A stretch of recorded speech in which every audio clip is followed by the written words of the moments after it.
It was a time of anarchy, of murder, arson, pillage, rape, a time when the world seemed to fall apart. Even the church depended on the barbarian tribes who ruled the West. As the barbarians were Christianized, the church became more barbarous. The Dark Ages, this time on the Western tradition. The final collapse of the Roman Empire in the West came in the 5th century under the pressure of German barbarians. 3 centuries later, on Christmas Day of the year 800, a German was crowned in Rome as Emperor of the West. He was Charles, King of the Franks, whom history knows as Charles the Great or Charlemagne, and whose glorious reign was for the times a paragon of stability.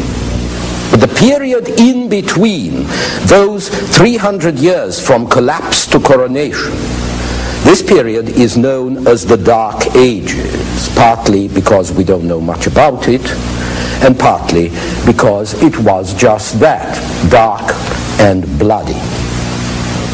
The economy had gone to pot. The social fabric fell to pieces as much by internal as by external disruption. Material culture decayed, as we can see by new settlement patterns, with a lot of farms and villages on the best lands deserted for upland places, old strongholds that hadn't been inhabited since the Stone Age, the like of which came back into use not because you could hope to make a better living there, but simply because you had a better chance to stay alive. That's what the general situation looks like, or we guess it looked like. At the political level, you remember that the Roman Empire in the West had been replaced by smaller barbarian kingdoms. Visigoths in Spain, who were later gobbled up by the Arabs around 700, Lombards in Italy, Franks and Burgundians in Gaul, Angles and Saxons in England. These represented whatever organized political power there was in Europe. Everything else belonged to the Roman Church. Moral authority, learning, the prestige of the Roman name, and the care of the people. It was to the bishop that ordinary people looked for leadership in Christian society. All this time, a process of assimilation was going on. The barbarians were converted to Christianity in the 5th and 6th centuries and acquired a thin Roman veneer. But as the barbarians were converted to Christianity, the church was increasingly barbarized. You can see this in the description that Gregory of Tours gives us of how things were in the kingdom of the Franks during the second half of the 6th century. Gregory, seen here in an illuminated manuscript from the 10th century, was himself a man of aristocratic Gallic lineage, a descendant of Roman officials, a member of a dynasty of bishops. But Frankish history, at least what we know of it from Gregory, is one long tale of arson and rape, murder and perjury, sons strangling their mothers, mothers throwing their sons down a well, people getting kicked or burnt to death at a friendly banquet, wives encouraging their lovers to murder their husbands and then in due course murdering their daughters because they were afraid that they might tempt the lover away, incest, rife and sometimes leading to murder, servants and allies betraying or poisoning their masters and their friends. This all came to a high point, or rather low point, with the death of Queen Brunhildis, who was captured along with her 3 sons by her enemies, tortured for 3 days, and on the 4th paraded round the camp on a camel, in what state you can imagine. And then she was fastened by her hair, an arm and a foot to the tails of wild horses and torn limb from limb. But the fate of one of her sons is particularly interesting, because even though 2 of the lads were killed at once, one happened to be the godson of the captor, and so he was spared and left to finish his life in a monastery. A good indication of the strength of religious bonds, even in a brutish, superstitious world. It was on these savage barbarians that the church was increasingly dependent. Consequently, the outward decline in the condition of culture was accompanied by a deterioration of moral standards among the clergy. We have to remember that these standards, at least at the higher levels, which are the only ones visible to us, continued to be those of the Roman world. So we shouldn't be surprised that bishops had slaves and concubines as other gentlemen did. But we also find bishops who wear mail and sword under their vestments, presumably for ready use, and who despoil poor men of their holdings and sometimes of their wives as well. There is a scene at the table of a Frankish king where 2 bishops accuse each other of licentiousness, and there are many scenes where the bishops get so drunk that they can't even recognize their guests. The world which Gregory of Tours describes is a world of violence and corruption, in which rulers set the example of injustice and contempt for the law, and where even the barbaric virtues like loyalty and military honor are no longer preserved.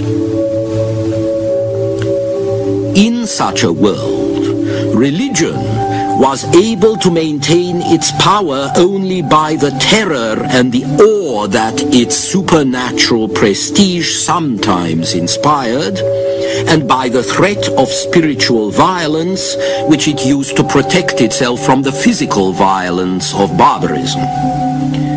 Fear of the wrath of God, fear of the vengeance of the saints, these were the only things that might intimidate the lawless ruffians who were so common among the new ruling classes. This is the period when saints played their most important part. Here, for instance, is Saint Cuthbert, who once revived a dying baby with a kiss. In the Dark Ages, saints were not merely models of moral perfection whose prayers were invoked by the church. They were very pragmatic forces who played a constant part in daily life, intervening in very practical ways, so that the fishermen of Naples scourged their saints when they caught no fish. Saints were in effect supernatural powers, and they were thought to live in the sanctuaries from which they could watch over the welfare of their land and their people. The most important saint for Gregory was St. Martin, whose shrine at Tours was considered a fountain of grace and miraculous healing, to which the sick came from every part of Gaul. St. Martin was thought to be particularly good against epilepsy and impotence. The shrine at Tours was destroyed in 853, and it was replaced several times, this one being the latest version. The original shrine was a sanctuary where fugitive slaves, escaped criminals, people outlawed by the king could all find refuge and supernatural protection. As a result, it was chock full of refugees. In principle, any church was supposed to provide sanctuary, but it had to be a pretty important saint who could actually frighten the great lords or the king from robbing the saint's property or from shedding blood on his premises. Those churches that were spared owed it largely to the power of their patron saint. And so the early centuries of the Middle Ages see the rise of a new Christian mythology in the West. The legends of the saints, like Saint Yrieix here, which represented the other side of the dark picture of barbarian society that Gregory wrote about.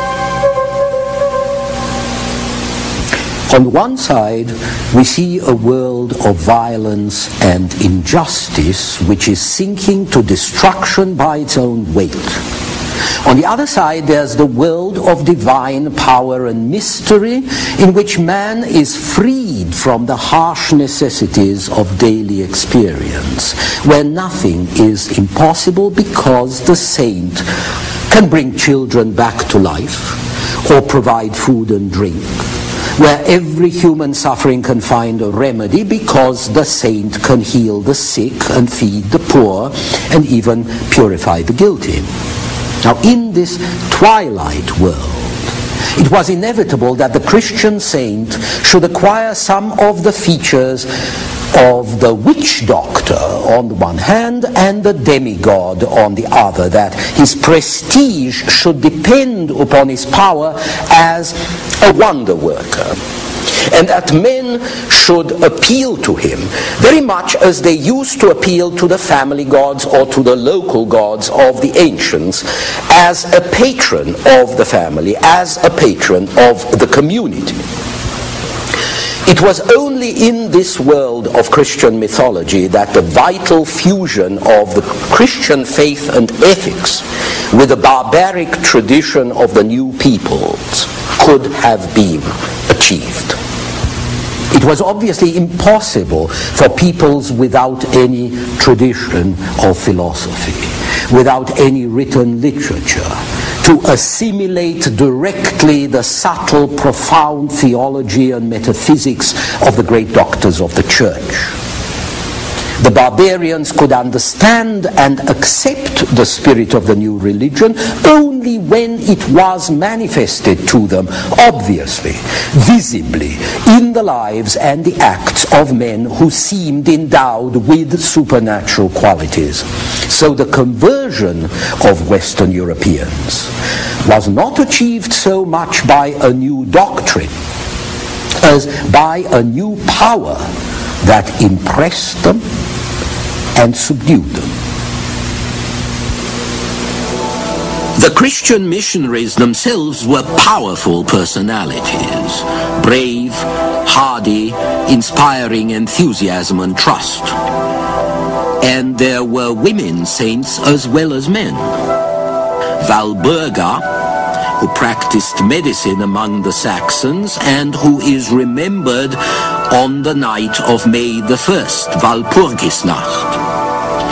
And Saint Audrey, Abbess of Ely, whose feast on June the 23rd was so popular that it became famous for its annual fairs.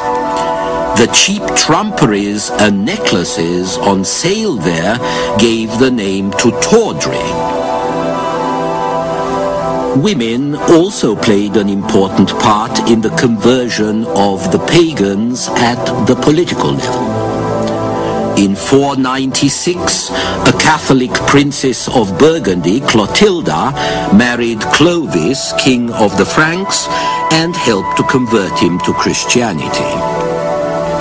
100 years later, Clotilda's great-granddaughter, Bertha, married and converted this man, Ethelbert, king of Kent, and their offspring carried Christianity from Kent to Northumbria. In 987, the Hungarians were Christianized by Stephen, later Saint Stephen, who was baptized by his mother and encouraged by his wife. This was not pillow talk, of course. It was a matter of alliances and political interests. But whatever the reasons, wives played an important role in such conversions. Then, once Christianity was accepted by the nobles, the Church's prohibition of incest began to change the political face of Europe. It meant that the network of royal marriages was going to spread from Ireland to Constantinople, from Castile to Novgorod, avoiding the disadvantages of inbreeding, but also intertwining a group of families highly selected for their abilities in government and war.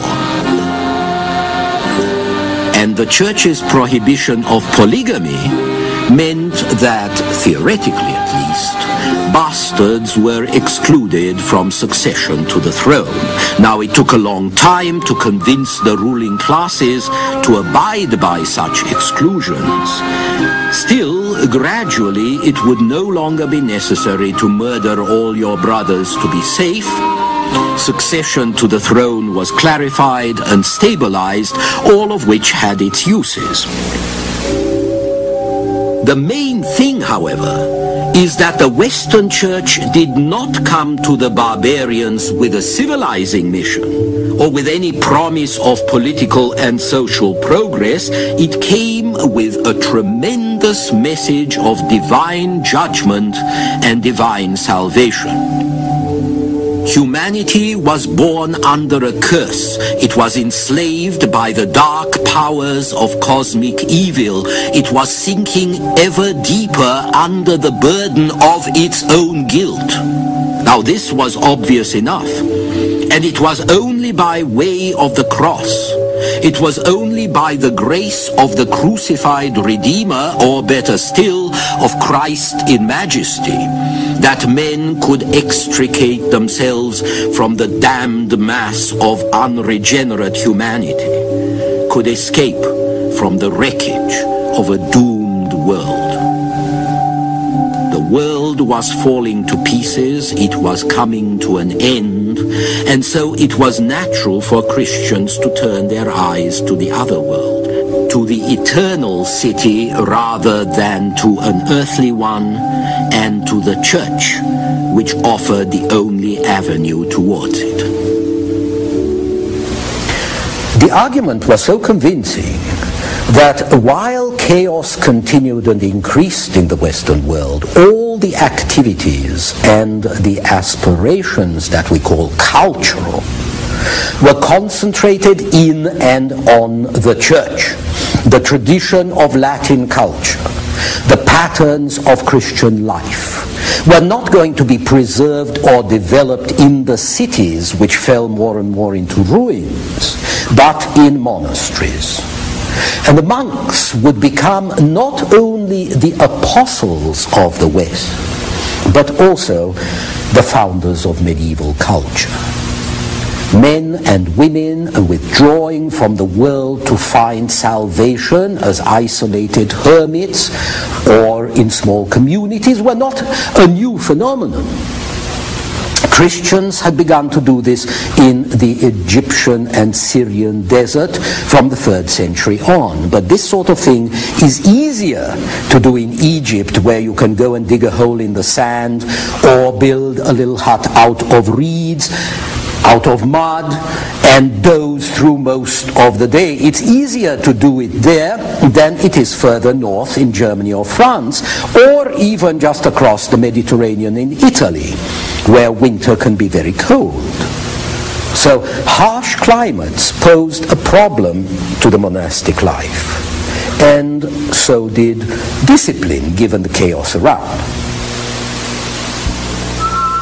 These were the problems Saint Benedict addressed when he set up his first monastery on Monte Cassino, south of Rome, in 520, and when he drew up rules for his community in or around 529.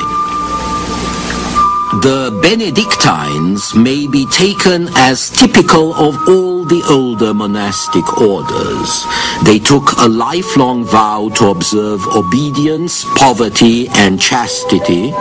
These were supported on 4 main precepts: no private property, no eating of butcher's meat except in case of sickness, steady manual labor, and strict confinement within the monastery itself.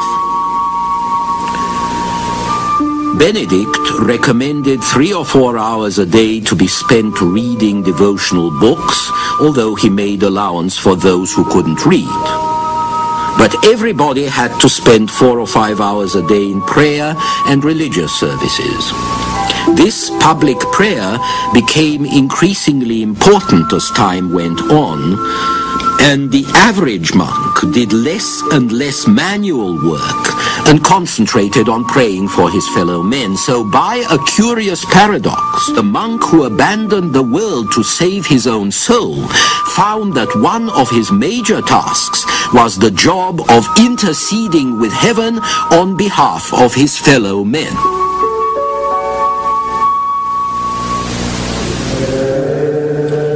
The rule of Saint Benedict is a model of practical and spiritual wisdom, even to recommending how monks should sleep. They shall sleep separately in separate beds. A candle shall always be burning in their cell until early in the morning. They shall sleep clothed and girt with belts or ropes, and they shall not have their knives at their sides, lest perchance in a dream they should wound the sleepers. But like a lot of great documents, the rule of St. Benedict became in time more a statement of what should be than an indication of what actually was. Property and meat crept in, work and abstinence went out. In spite of repeated reforms, monasteries became more businesslike and more worldly. This isn't surprising when you consider that in a troubled, violent, unsafe world, monasteries and convents afforded shelter and a minimum of order and comfort to a greater extent and for longer periods of time than any other residential establishment. The shelter wasn't merely physical, of course, it was spiritual too.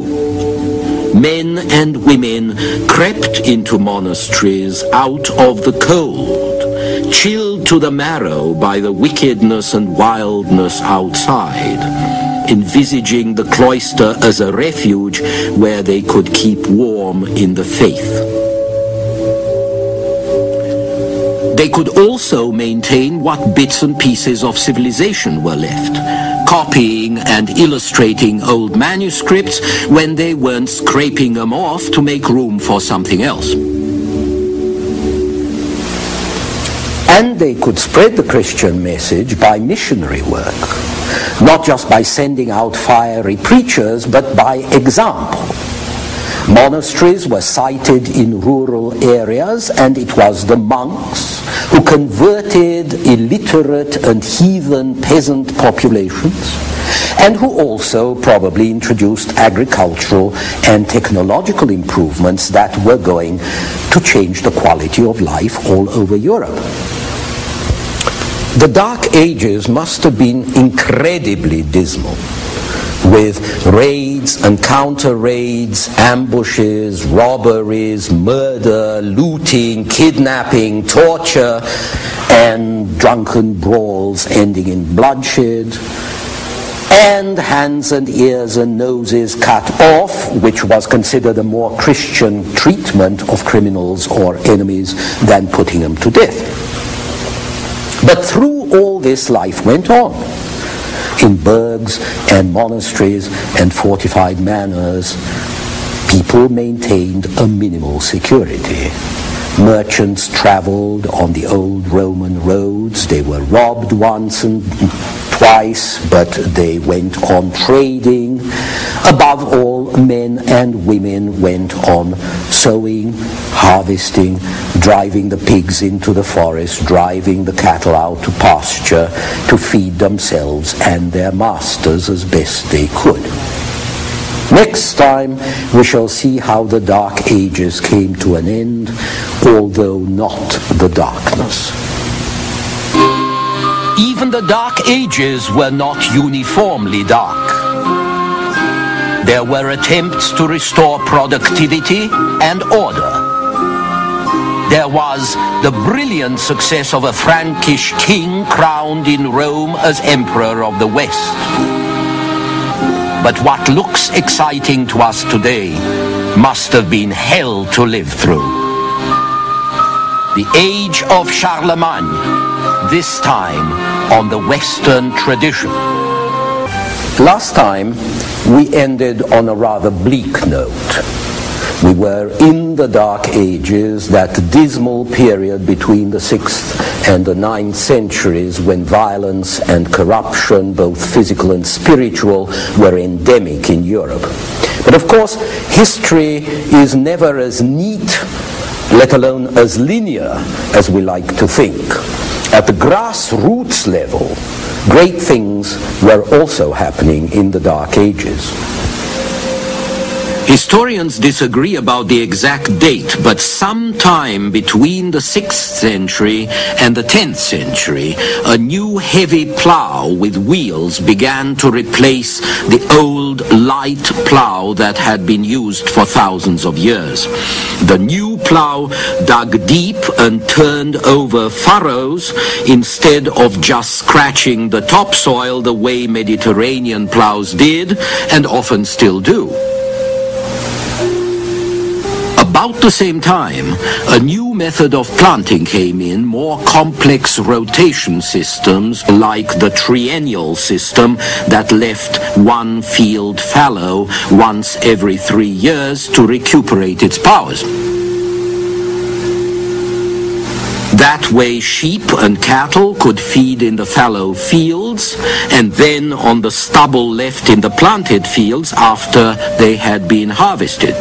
And the manure the animals dropped could improve the crop yield further.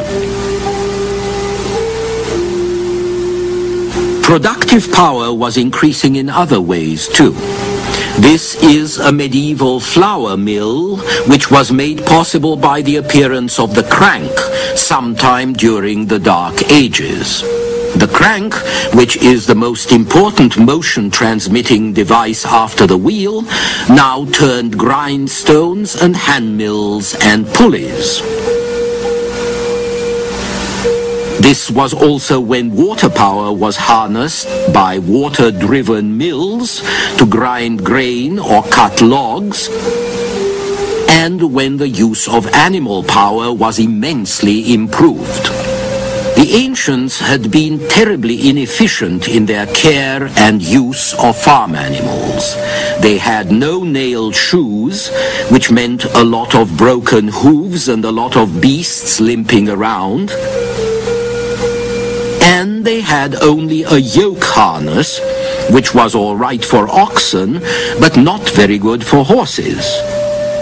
They also didn't know how to harness one animal in front of another, only abreast, which meant that great weights had to be drawn by gangs of slaves.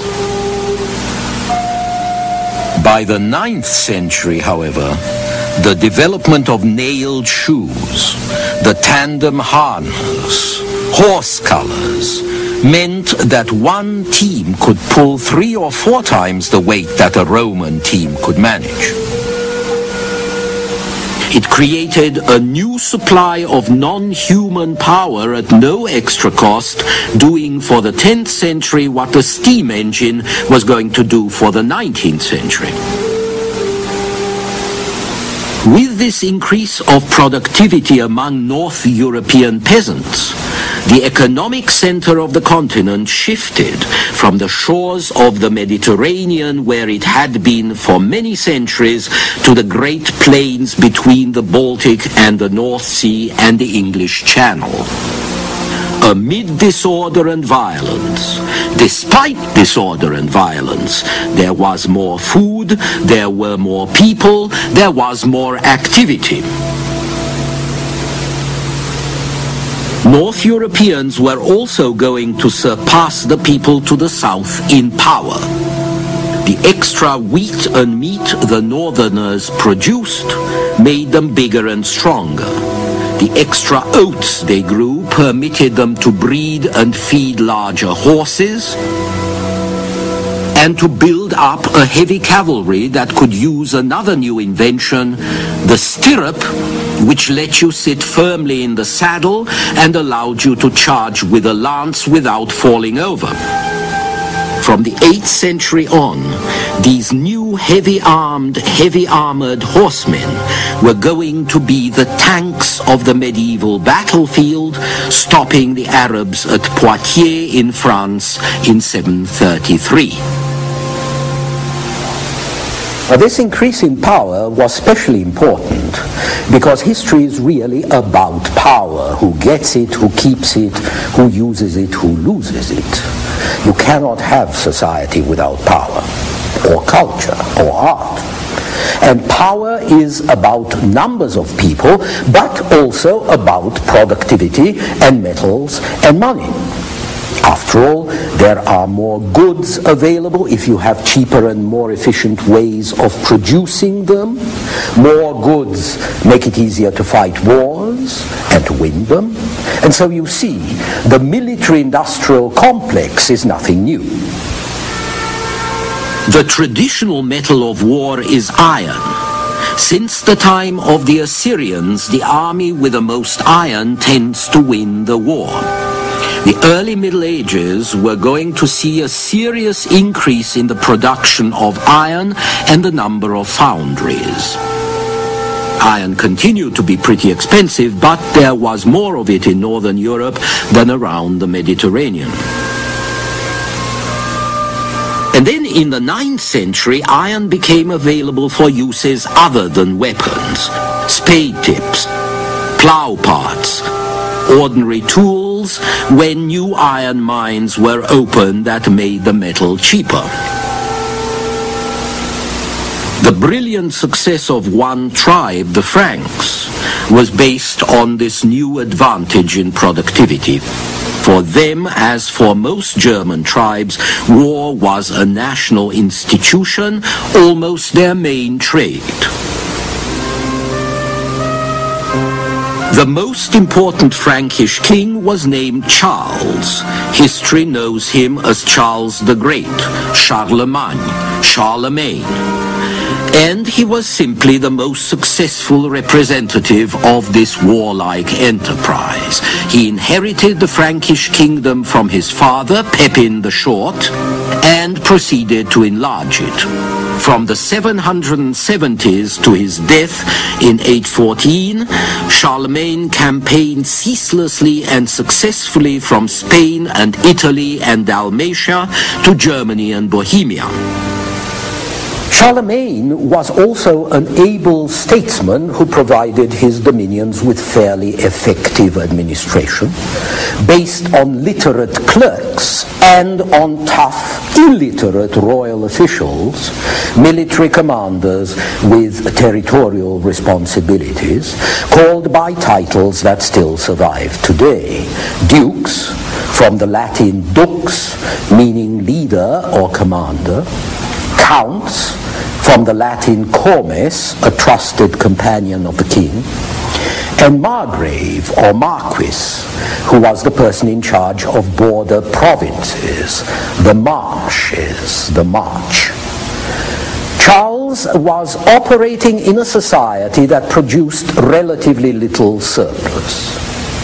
His administrative reforms aimed at getting the land, and especially the imperial estates, to provide more of a surplus, or at least setting up a structure that would permit him to cream off more of a surplus. The surplus would go towards supporting the armies which he led, and which could be very large indeed, as much as 20,000 horsemen and 3 times as many footmen.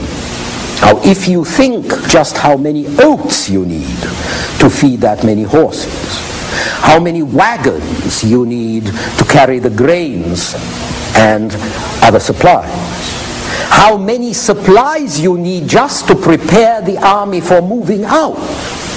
You can see the logistics of military campaigns could be pretty impressive. But so was the ultimate purpose of all this effort. Politically, Charlemagne's aim was to revive the Roman Empire with its stability and greatness. And indeed, on Christmas Day in the year 800, he was, as you know, crowned in Rome as Emperor of the West. He saw himself as charged by God to restore and maintain the social order and the values this order represented, and he believed that this could best be done by reference to ancient Rome. Since architecture is often an expression of politics, you can see in the palaces and abbeys Charlemagne put up the expression of this attempt to return to Roman sources, to revive the empire by imitating its forms, and also to spread the civilizing Christian message associated with Rome. The most effective means of instruction and edification was mural painting, which offered a kind of holy comic strip of biblical images for a largely illiterate public. Now remember that the 8th and 9th centuries were also the time of the iconoclastic struggle, of the tension between Rome and Constantinople about whether religious images, icons, were good or bad. So you can see why the Pope, Leo III, thought images were essential to carry the Christian message, and why he appealed to Charlemagne to help. And how also he wound up crowning Charlemagne the Emperor of the West for this and other favors. Images were also good for publicity and prestige. They could present a legendary historical background for a family or a people, as was done in one of Charlemagne's palaces at Ingolsheim, where the great hall was surrounded by paintings of the history of the Franks, as the Franks would have their history looking. At a more sophisticated level, Charlemagne patronized the production of illustrated manuscripts and books like this Bible, and he provided rich endowments to the clerks, scribes, and illuminators who produced them, and to the monasteries where these men were sheltered. Charlemagne hoped that the monasteries would also generate administrators and educators. Scores of new monasteries went up, and hundreds of churches were built or restored, richly decorated. Towers and bell towers especially grew taller, nesting places for angels and archangels who were expressly invited to alight and perch there to protect humans against lightning and sin. Taller also because they were impressive and visible from afar and practical as watchtowers.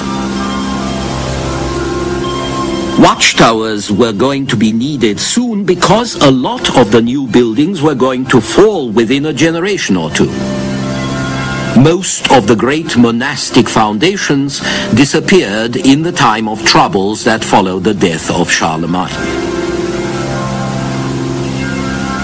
One of these, the Abbey of Saint-Riquier, was built in the 790s near Amiens in northwest France. It held 300 monks, a school with 100 students, 110 knights with their own chapel, and a great host of servants to serve all these people. Charlemagne's special sympathy for scholars and clerks meant that he was always a favorite with them, and that was reflected in the documents of the time.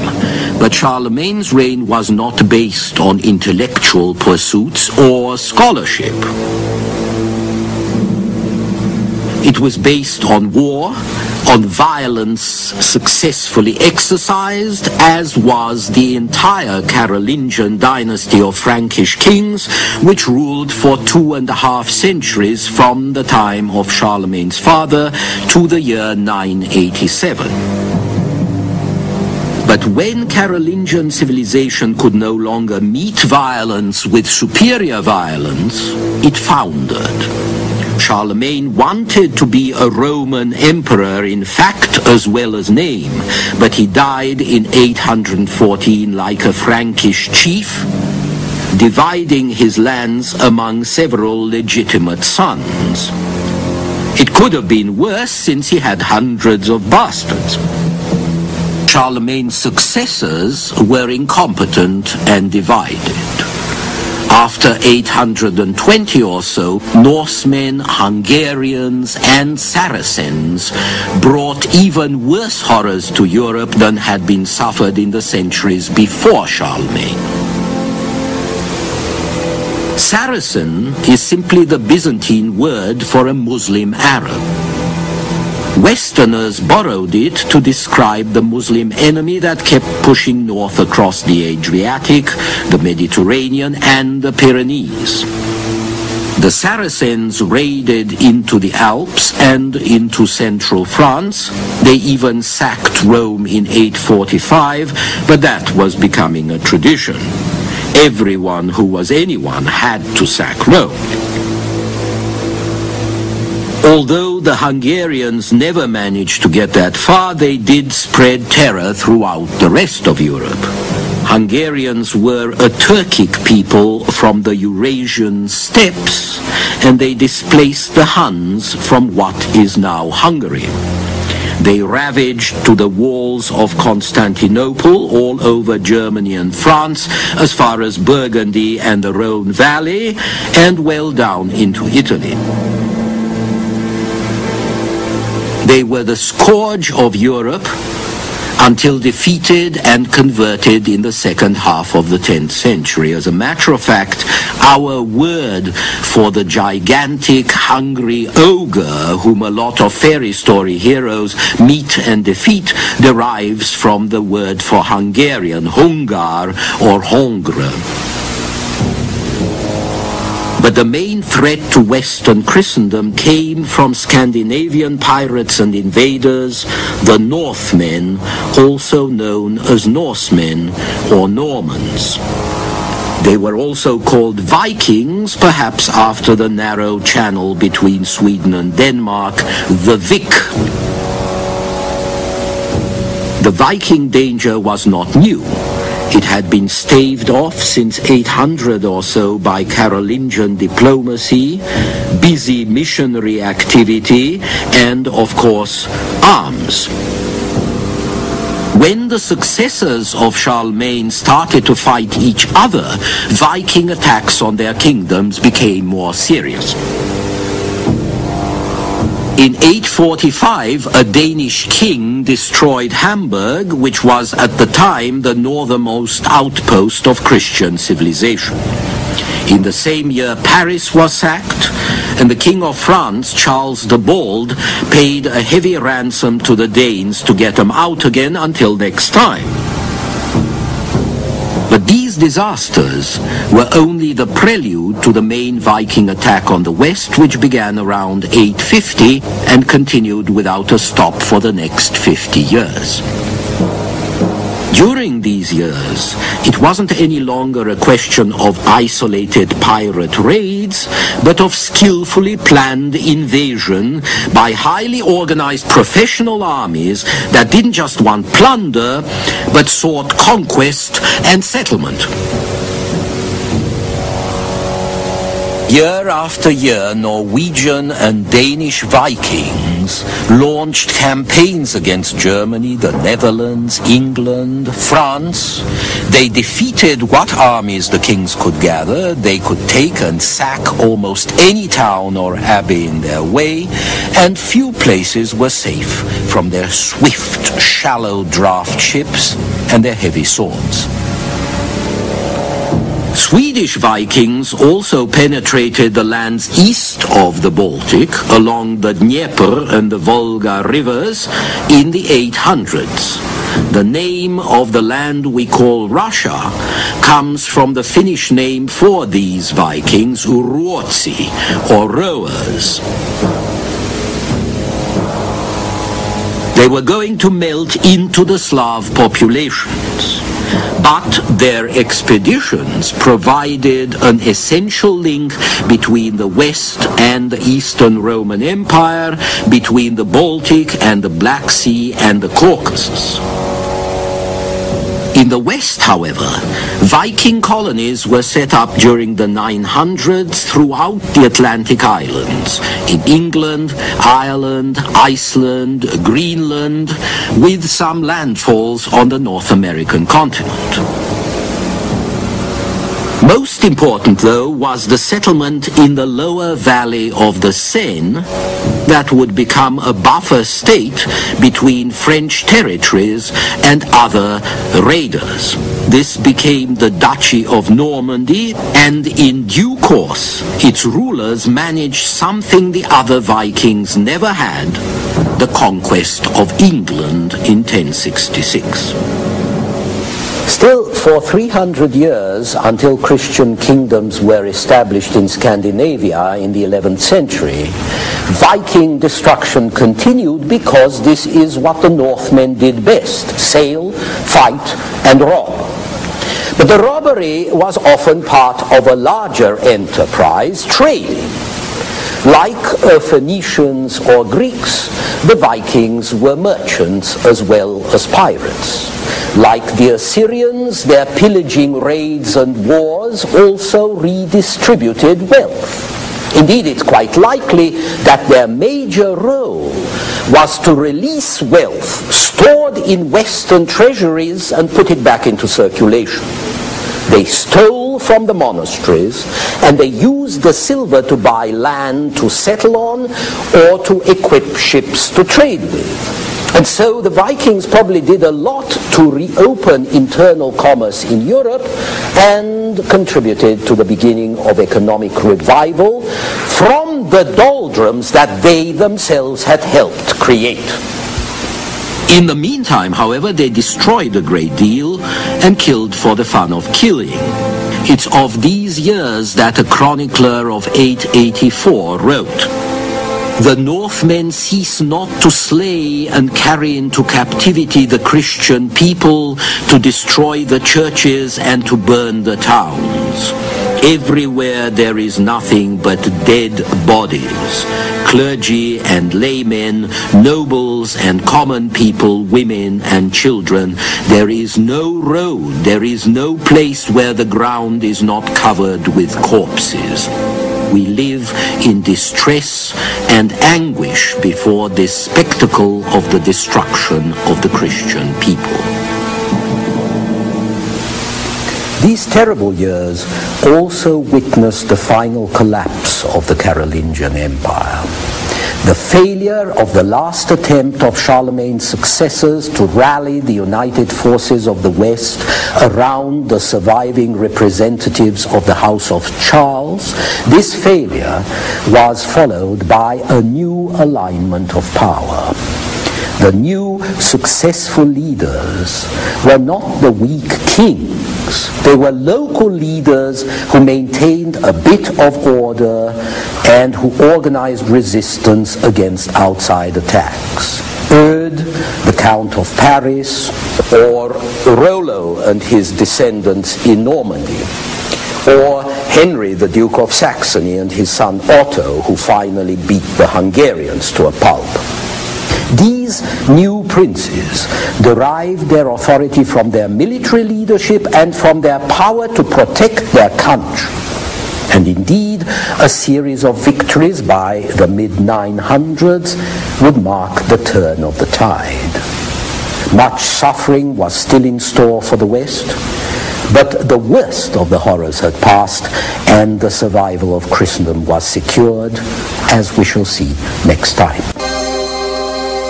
In a lawless age, people looked for immediate solutions to immediate problems, how to beat back the enemy, how to rebuild a working economy, how to stay alive, until out of anarchy, a new social order was put together that would restructure Europe. The Middle Ages, this time on the Western tradition. The Middle Ages were really invented by the Renaissance. By the 14th and 15th centuries, people felt that they were coming out of a long period of darkness into a world that could compare itself with the ancient world at best, or that could at least try. Since the dark, dirty centuries they left behind didn't deserve to be dignified with a special name, they just called them the age in between. Now we now realize that this dark and dirty age was also innovative, and that in its 1,000 years or so after the fall of the Western Roman Empire, Europe took on the shape and features that we know today. The Middle Ages began in the 4th and 5th centuries with the encounter of two peoples and two societies, Germans and Romans. By this time, when the Germans invaded the Roman Empire and overran Gaul, Spain, England, Italy, Rome was nothing but a shabby stage set, and the two societies weren't all that different. Remember that since the 3rd and 4th centuries, a demographic and economic slump had been wearing down the network of roads and cities that the legions set up to protect the Pax Romana, diminishing both the comfort and the culture of the urban minority. And then, as the empire's urban civilization cracked, the pre-Roman, pre-colonial, rural substructure reappeared. Clans and gangs gathered around great landowners, around village leaders or tribal chiefs who provided the keystone of social relations. Local lords living in great villas on their rural estates became the real power in the countryside. And the countryside became, as it had been before the Roman conquest, the real base of the economy. In due course, for several centuries, it became the entire economy. This change was radical for the towns, which we usually associate with civilization, but it was less noticeable in the countryside, which had always lived by its own rhythm, no matter who lived there. The barbarian tribes carried cultural baggage of their own, of course. They ate porridge and drank beer.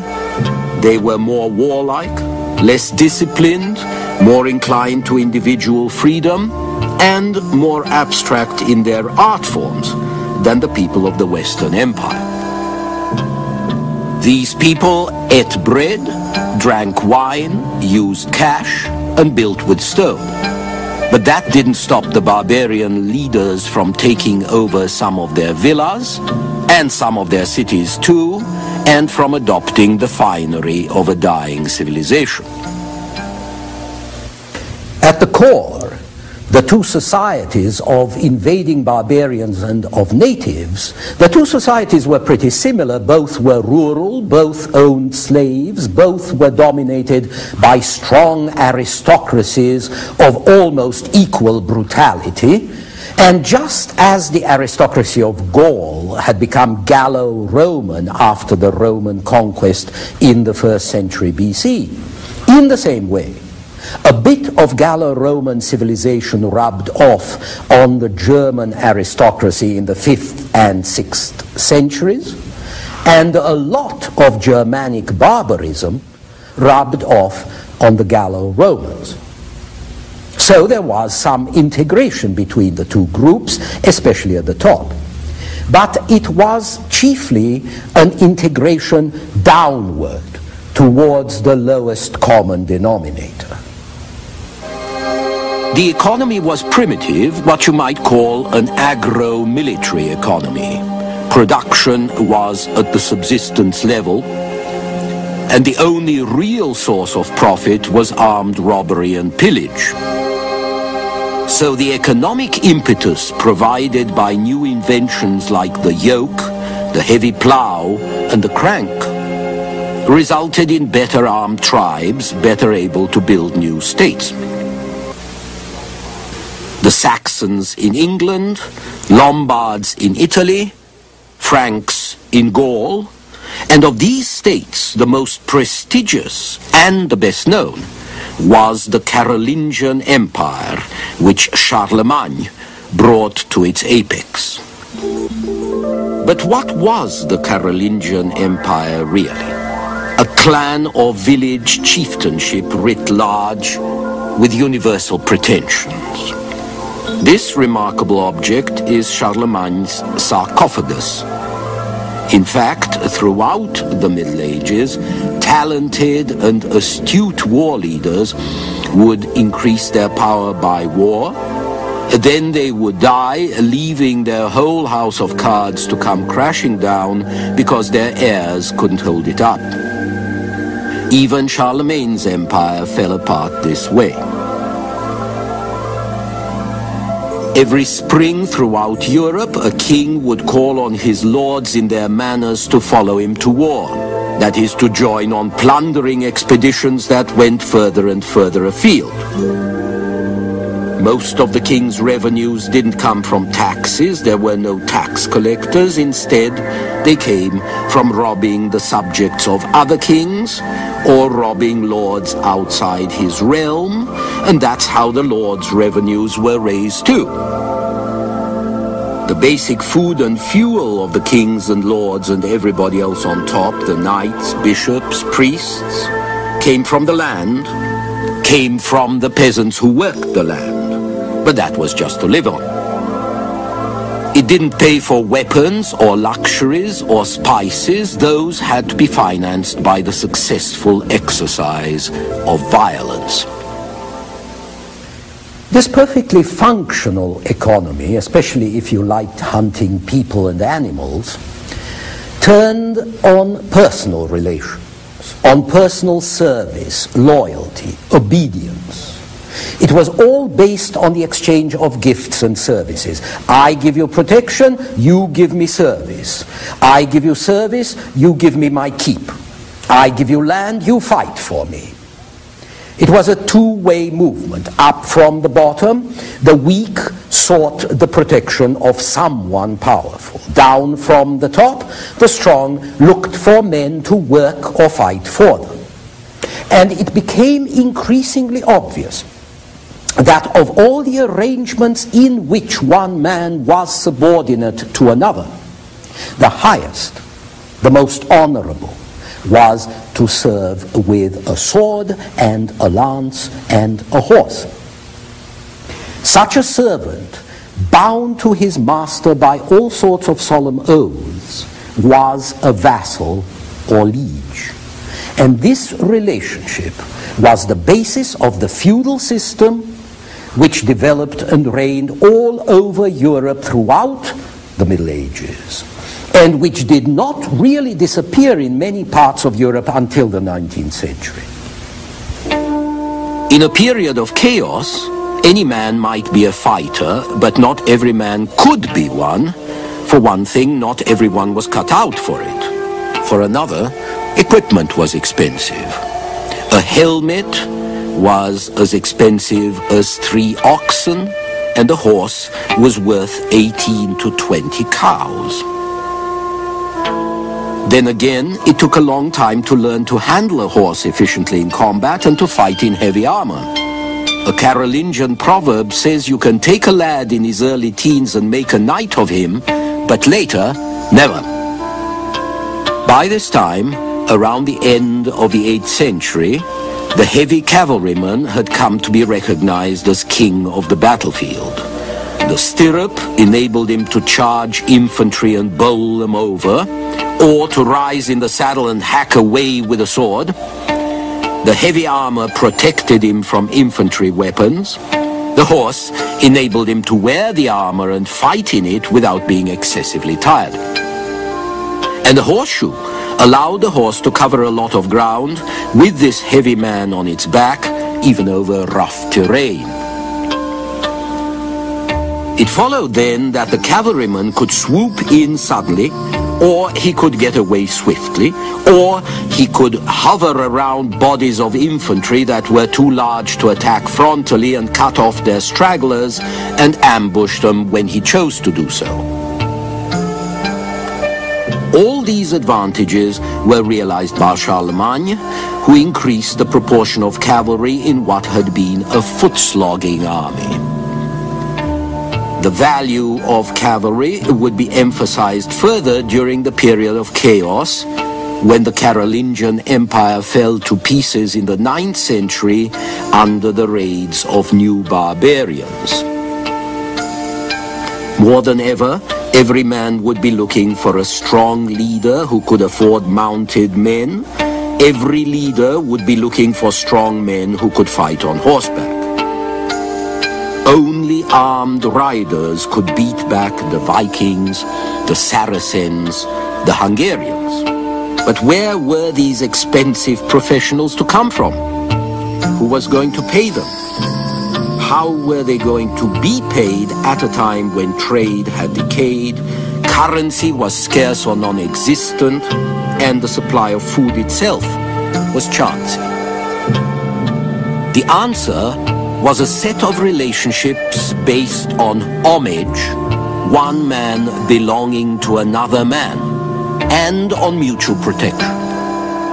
Eventually, these relationships were going to be recognized as the fundamental structure of society in the shape of serfdom and vassalage and lordship. And they were also going to provide a solution to the economic and logistical problems of primitive and disorderly societies in Europe. But it wasn't going to happen all at once. What we often call the feudal system, for simplicity's sake, is a generalization that covers a variety of arrangements and oaths and rituals and formalities over a long period of time, beginning in the 6th or 7th centuries and culminating 600 or 700 years later. These can range from a household of retainers, fed and clad and perhaps mounted by the boss, by the lord, the sort of thing that you can find even before Charlemagne, through groups of dependents, most visible in the 9th and 10th centuries, bound to the lord by a fee or benefice, a gift of cash, a loan, a piece of land, the revenue from a piece of land. And it could range to the classic knight set up with a land grant, which he holds at first precariously, that is, at the will of the lord, in return for his service and that of his retainers, or else for his lifetime, and which by the late 11th century becomes hereditary family property. Now, all of these different forms depend on what can be squeezed out of the producers, who are mostly peasants. And since they don't have much cash, we're talking of exactions in kind, provender, labor, transport, different services. Now, by the 10th century, feudal protection rackets pretty much extinguished the remains of a free peasantry. The successful lord establishes his right to tax and tithe, his monopoly of hunting, his right over forest and commons. He forces the peasants to grind grain in his mill, to bake their bread in his oven, to get their fish for fast days from his pond, and above all, he imposes his justice, the right to judge and fine and punish, which means not just power, but revenue. So what we call the feudal system is not just one system, but many systems. An organized disorder designed to subsidize professional fighters by exploiting the non-professionals. And when I describe it, please bear in mind that I'm talking about an ideal model that was approximated only rather late in the day. The vassal was quite simply another man's man, and the feudal relationship was that between the lord who had bestowed what we call a fee and the man who had accepted it and who owes the lord his service in return. This fee could well be money, or the right to levy tolls on a certain bridge or ford or mill, but most of the time it was land, because land above all meant men who lived on it, and men meant power. In principle, the situation was quite simple. For instance, let's say you're the master of a great property. You can only defend it with men and arms. You may build a castle, you may build a keep, but even that has to be defended by specialists, by professional soldiers. You can only get these professionals by paying them. But how are you going to pay them? There's very little ready cash. Even the princes, the great barons, usually have to melt down the plate or hawk the family jewels when they really need some cash. And even if you offer the men coins, there would be no shops for them to spend them in. Nor can you afford to keep more than a limited number of men in your own castle, because there's just so much food in your stores. Carting things about is difficult. Even kings and counts have to migrate from manor to manor in order to eat up what's available in each and then move on. So if you want to attach men to you, you have to give them land with serfs on it who work to provide the wherewithal for their new master's keep and for the equipment, and in return for the land, these men will fight for you. In other words, the land is a sort of wage, and it's supposed to revert to you who gave it away when the wage earner has died or when he ceases to serve you. But in effect, you don't mind accepting the same services from a son, or even from a son-in-law. And so over the generations, what had started as a purely personal fee becomes hereditary. And the incumbents begin to treat the land as a right, even though it started as a kind of pay. Originally, a new vassal had to give his lord a present when he took over his fief, a sort of key money. This gift was called the relief, and it was important because it was going to modify the whole spirit of the system, because over the generations, the lord started to treat the fief he gave to his vassal less as a source of power than as a source of revenue. And the vassal came to look on the fief increasingly as his own property, for which the relief had been something like a down payment. He felt that he could use the property pretty much as he pleased, not just leaving it to his heirs, but even selling it or giving it away, say, as part of a dowry or of some other deal. Eventually, everything became very complicated.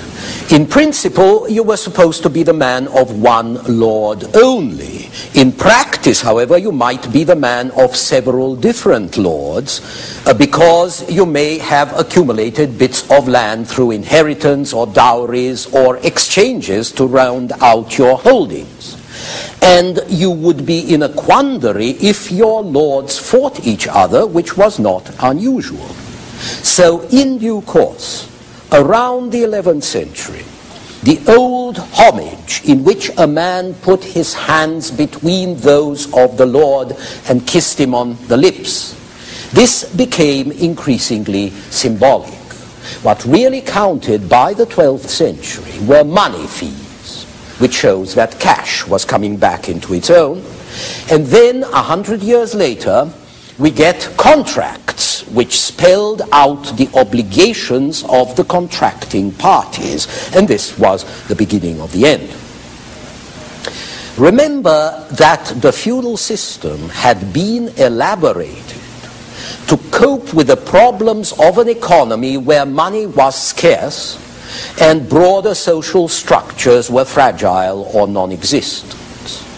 It had answered the problem by emphasizing personal relations from man to man and payment in kind by an exchange of services. But as the money economy gradually re-established itself, as social order reappeared, the feudal arrangements of a chaotic age gradually gave way.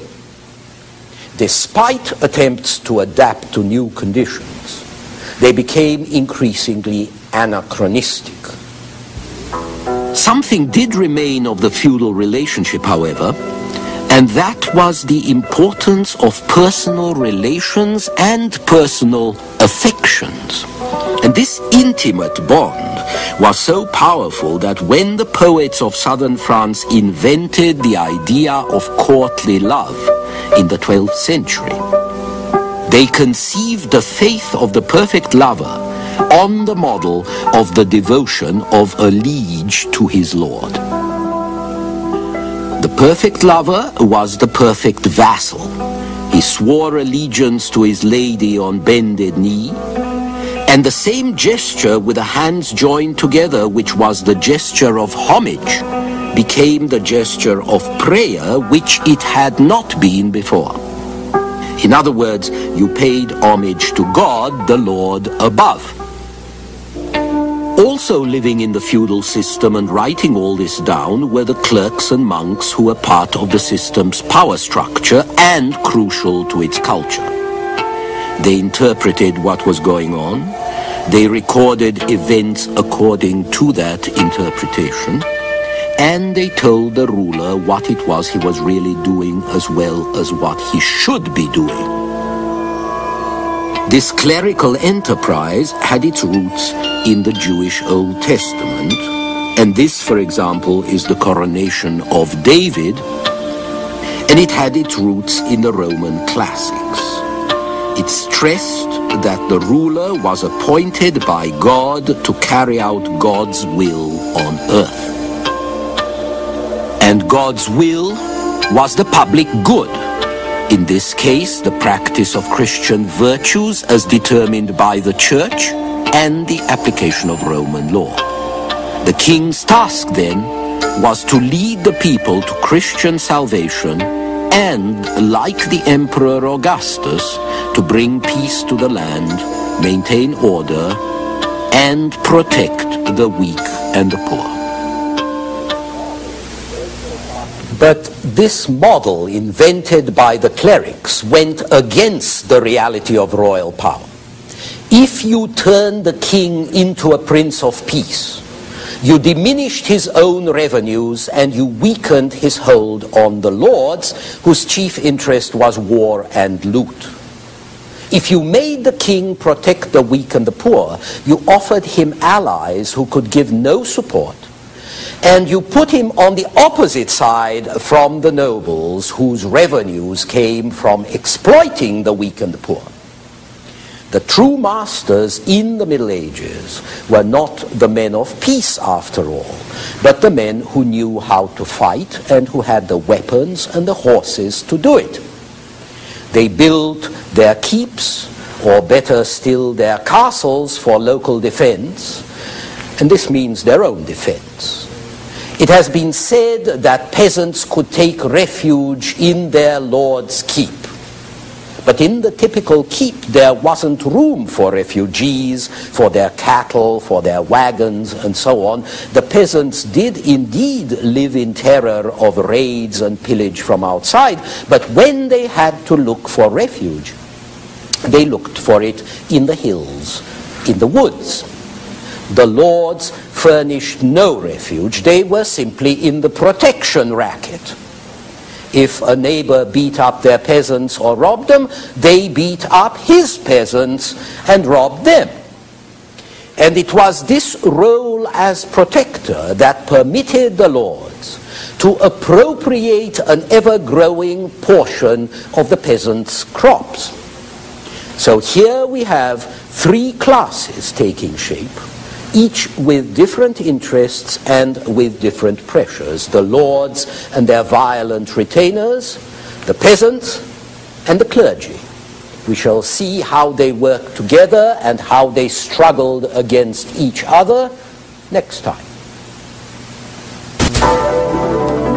The noble in his castle, the cleric in his church, the peasant in his hut, a simple social model that would last for centuries. But the more successful it was in re-establishing order, the more it encouraged the very forces that would sap its strength. The feudal order, this time on the Western tradition. Last time, we got a hint of what feudal society was like in the early Middle Ages, with vassals pledging allegiance to their lords and fighting for them in return for a piece of the lord's land and the peasants that went along with it. So, on the one hand, we had an aristocracy of lords and vassals who had property, and on the other, the peasants, or serfs as they might be called, who provided all of the work and in return got temporary permission to stay alive. But there was also a third class, the clergy, which was an integral part of the feudal power structure. The church had been doing well all this time. It had been given lands, it had been given treasure, and it could manage its wealth with greater continuity than secular landowners who varied in quality and who were often away robbing some other lord. The church never died. So the church got even richer, and it led a new cultural revival around the year 1000. This is the era described by a monk in Burgundy named Raoul Glaber, who didn't think much of his times in general. But he tells us that the fabrics of churches were rebuilt and every nation of Christendom rivaled with each other which should worship in the handsomest buildings. These churches Glaber talks about are in what we call the Roman style or Romanesque. Gothic was only invented a century later. But they are splendid enough, and while public buildings surged forward, so did public thought, or rather clerical thought about public matters. And this produced a new social model, much more realistic than the preceding one, which you recall had the king as a man of peace at the center of society, protecting everybody else. Although the clergy still saw the Christian ruler as important, now he was part of a wider Christian society, which was divided into three social categories, each with one particular function: the men who pray, the men who fight, the men who labor. In this model, the spiritual is superior to the temporal, and the sword is superior to the spade. one prays to save the soul, the other fights to save the bodies and the property of the community, and both deserve to be kept by the labor of others. So below them are the peasants working to feed them. It was a simple model, and its very simplicity kept it going for a long time. The model also provided a justification for idleness by making it appear honorable and representing manual labor as dishonorable, which of course it was when the model was forged. Those who could prayed or fought. Those who couldn't labored. And so production was a vulgar activity, and the noble and holy were idle and unproductive. It has been argued that there was a contrary Christian tradition. After all, Christ was a carpenter, and that monastic rules, like the rule of Saint Benedict, required manual labor. As the Latin saying goes, laborare est orare, to work is to pray. But the fact is that the only reasons why monastic rules recommended work were first to avoid boredom, during which the mind could wander in dangerous directions, and second to teach humility precisely because labor was a humbling experience. At best, work was an encouragement to spiritual endeavor. Its task was to subsidize prayer and contemplation so they could proceed without material difficulties. Productivity was no concern of noble minds. And this is a notion that was going to leave its mark on Western society and culture. Furthermore, the tripartite model of clergy, nobles, and commoners, which was intended to represent order, in fact created friction, the bitterness and hostility born out of the power relations it depicted. Realizing the friction, the Church tried to reduce it by propagating the notion that the social order was based on cooperation and services mutually rendered. This painting, entitled Allegory of Good Government, by the 14th century artist Lorenzetti, reflects the idea of cooperation and interdependence. The symbols of justice, peace, fortitude, prudence, common good, magnanimity, temperance, and charity all rest upon a unified people below. And here we have the allegory of bad government, in which Lucifer stands center stage and everyone else is bickering and selfish. In truth, some people were cooperating and serving more than others. As Western Europe ran out of barbarians and began to settle down, however relatively, marsh, forest, fallow gave way to vineyards and orchards and fields. New villages sprang up to clear and work new lands. The volume of production continued to rise, and since this took place in a system which was very good at squeezing what it could from the laborers at the bottom of the heap, most of the new surplus was transferred into the masters' barns and onto their tables. This surplus stimulated the master's taste for luxury. So, to satisfy this new demand, teams of specialists developed out from the indistinct peasant mass. Masons, artisans, traders, and this revival of demand for services brought about in turn a revival of the towns where the exchange of services took place. Urban centers had been insignificant for several centuries, but in the 11th and the 12th centuries, the ancient cities revived, and new market towns sprang up at crossroads, at river crossings, at convenient stops along the highway.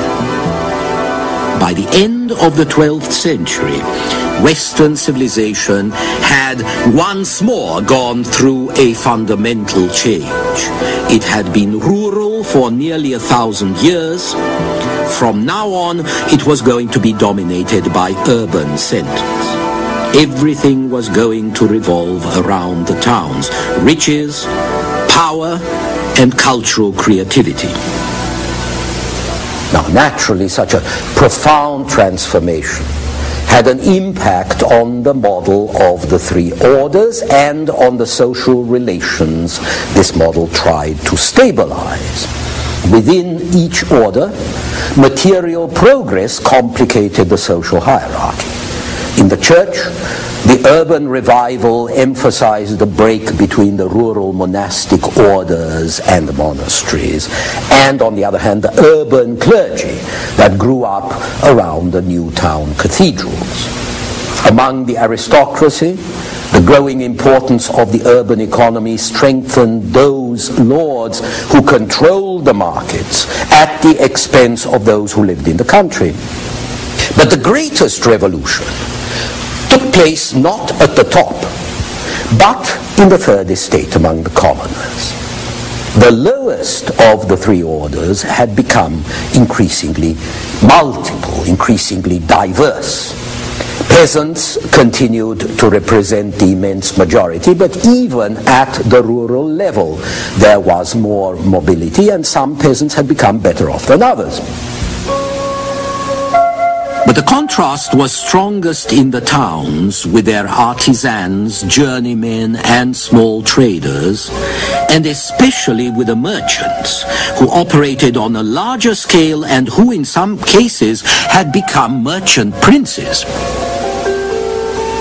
Professional organizations were also developing, guilds and fraternities which defended the interests of a parish or a trade, and corporations of masters and students in the new schools that had been established.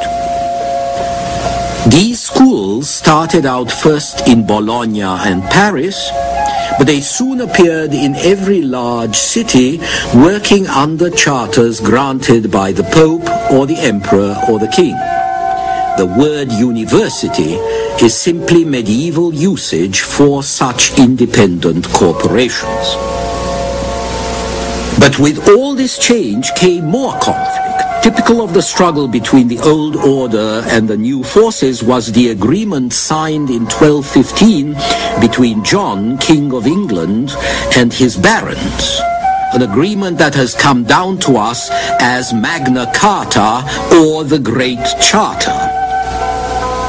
By the time John became king, royal administration had improved, but royal finances had not.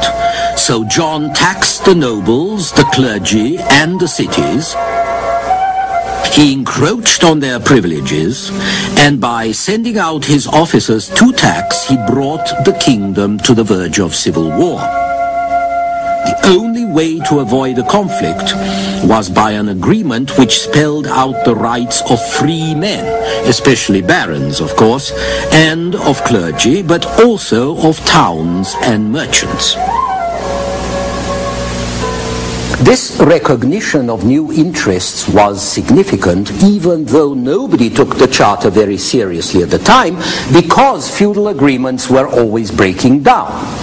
But out of its provisions, there grew basic legal rights for Englishmen, and also a representative institution called Parliament, designed to see that the king kept his word and did not overrun his rights. So this reactionary feudal document, which was meant to protect the interests of the great, became the basis of ever more progressive institutions. By this time in Europe, economic activity at all levels had loosened old restraints and weakened feudal bonds and clan loyalties. With prosperity, Europe became more adventurous, interested in material progress, believing that the world was created for man and man was spiritually responsible for mastering it. The Times suggested a new hope for personal success and spread the extraordinary idea of progress, the notion that things were actually getting better, that your only hope was no longer in heaven alone, but on earth as well. You could expect to better yourself if you worked hard, if you fought well, if you showed enterprise in business or skill in managing your Lord's affairs. A good indication of this new spirit was that Europe now turned from a defensive posture to an offensive one. It embarked on the sort of imperialist adventure that is characteristic of societies that are bursting with energy, vitality, and self-confidence. Between the 11th and the 13th century, 8 major expeditions went out to rescue Jerusalem and the holy places from the infidel Turk. The First Crusade, as these armed pilgrimages were called, captured Jerusalem in 1099. And the resulting Christian kingdom of Jerusalem lasted nearly 100 years. By the 13th century, however, the original enthusiasm had run out. The Fourth Crusade in 1204, which was supposed to be directed against Egypt, wound up capturing Constantinople instead and set up a Latin kingdom there that lasted 60 years. But people were losing interest. By the end of the 13th century, all Crusader strongholds in Syria and Palestine had fallen, with Acre, the last, in 1291. Recapturing the Holy Land from the infidels was certainly a crucial factor inspiring the Crusades, but there were other interests at work. The most important was the determination to reduce the fighting and disorder in Europe by exporting them abroad. Or, if that wasn't possible, feudal high spirits could be turned to useful ends by directing them against Christian heretics at home. All heresies threatened the ideological monopoly of the Church and therefore had to be put down. And so the first Christian heretics were burnt at the stake soon after 1000 AD. In the 13th century, a crusade was launched against the Albigensians, or Catars, the pure ones, who lived in the Albi area of southwest France. The Albigensians were a particularly serious threat because they considered God and Satan, good and evil, to be co-equal in power. Everything material, the world and matter, was created by evil. This included political structures, the feudal system, and also the church, because it pretended that salvation was possible in this world. So the Albigensians threatened everybody in power. They couldn't be tolerated, and they were put down without mercy. The Crusaders of the Middle Ages did not discriminate. They killed Europeans as enthusiastically as they killed non-Europeans. As a matter of fact, after the siege of one Albigensian stronghold at Béziers, when a soldier asked the bishop how to tell the good Catholics apart from heretics, the bishop was blunt. Kill them all. God will recognize his own. But the most popular kind of crusade was the one fought to convert the foreign heathen, preferably not too far away, and if they didn't convert, to kill them and settle good Christians on their lands. The reconquest of Spain from the Arabs was a profitable campaign that went on into the 1490s. And the expeditions that Spain and Portugal sent to North Africa and across the Atlantic to America were also crusades of sorts. So the crusading tradition and the colonial experience merged into one another, as did their inspirations. High spiritual aims and low material ones, the desire to get away from home and the desire to get rid of troublesome enemies, vigor and enterprise and greed. But at the same time, people were trying to affirm themselves unconstrained by their elders and betters, and especially unconstrained by the church. In the 12th century, a profane secular culture appeared, emancipated from the church, sometimes critical of it, and reflecting a new public of city people who wanted to enjoy their new prosperity, and of lords and ladies who wanted to enjoy each other. In Cologne, which was then the most important city in Germany, the city poet wrote a song whose first verse goes like this. Down the primrose path I post, straight to Satan's grotto, shunning virtue, doing most things that I ought not to. Little hope of heaven I boast, charmed by pleasure's auto, since the soul is bound to roast, save the skin's my motto. There must have been a lot of people who felt this way and who didn't mind saying what they thought, which tells you something about the changed spirit of the time.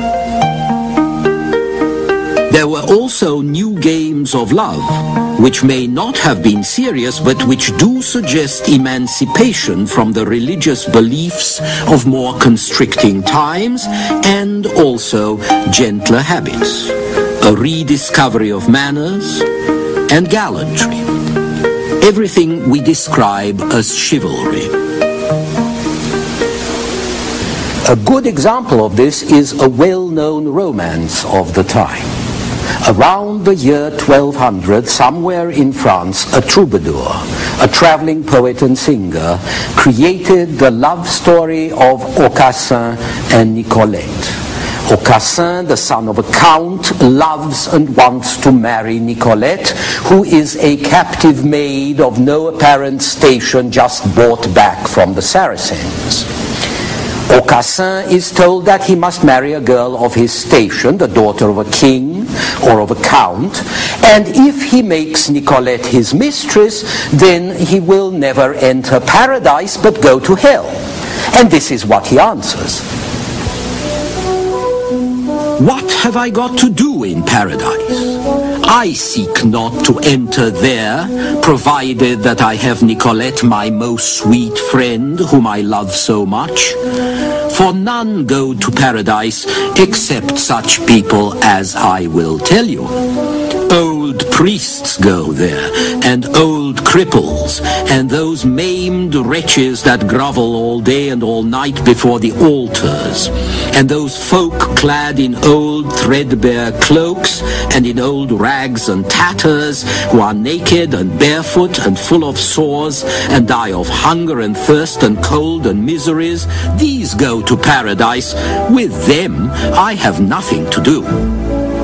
But to hell I will go, for to hell go the fine clerks and the fine knights who have died in tourneys and grand wars, and the brave soldiers and the noble men. With those will I go. And there too go the fair and gracious ladies, who have friends 2 or 3 beside their husbands. And there go the gold and the silver and all the fine furs. And there too go the minstrels and the poets and the kings of this world. With those will I go, so that I have Nicolette, my most sweet friend, with me. You can see here a reversal of all accepted vows. As long as his father refuses to give him permission to marry, Aucassin refuses to fight in the war that threatens his father's estates and his own. And finally, father and son make a deal, and Aucassin fights and wins, only to find that his father breaks his word. No he will not let him see Nicolette after all. And so Aucassin releases the enemy leader whom he has taken prisoner, and he charges his enemy to do his father as much harm as possible. And so you see every accepted value, Christian, filial, feudal, trampled by this love-crazed loon. As for the young lovers' adventures, they go on and on. They lose each other, they find each other, they kiss, they marry, and they live happily ever after, which is as good a place as any to end. Next time, a look at everyday life in the Middle Ages. Please join us then.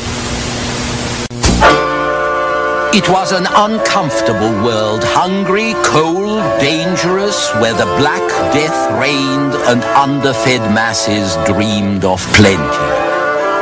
A young and nervous world dominated by sudden and irrational emotions, fear of the supernatural, and hope in it. Common life in the Middle Ages, this time on the Western tradition.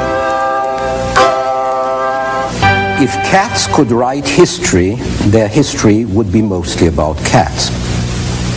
Now, human history is written by people who can read and write, and so it is mostly about people who can read and write, and about those who are important to them. In the Middle Ages, roughly between the 6th and the 14th centuries, that meant bishops and princes and anybody else who paid or kept or disciplined the men who wrote, who were mainly clerks and monks. And so we know more about that sort of person than we know about simple people, partly because they are individually more important, but also because once we leave the thin upper crust of society, we enter the darkness. Above the feudal order, or rather disorder, there stood in most lands a king whose influence was gradually increasing and whose administration was expanding. After the 11th century in England, Catalonia, and Castile, after the 12th century in France, the royal machinery began to forge the judicial and administrative structure of enduring states. The king was anointed at his coronation, and he carried a divine power.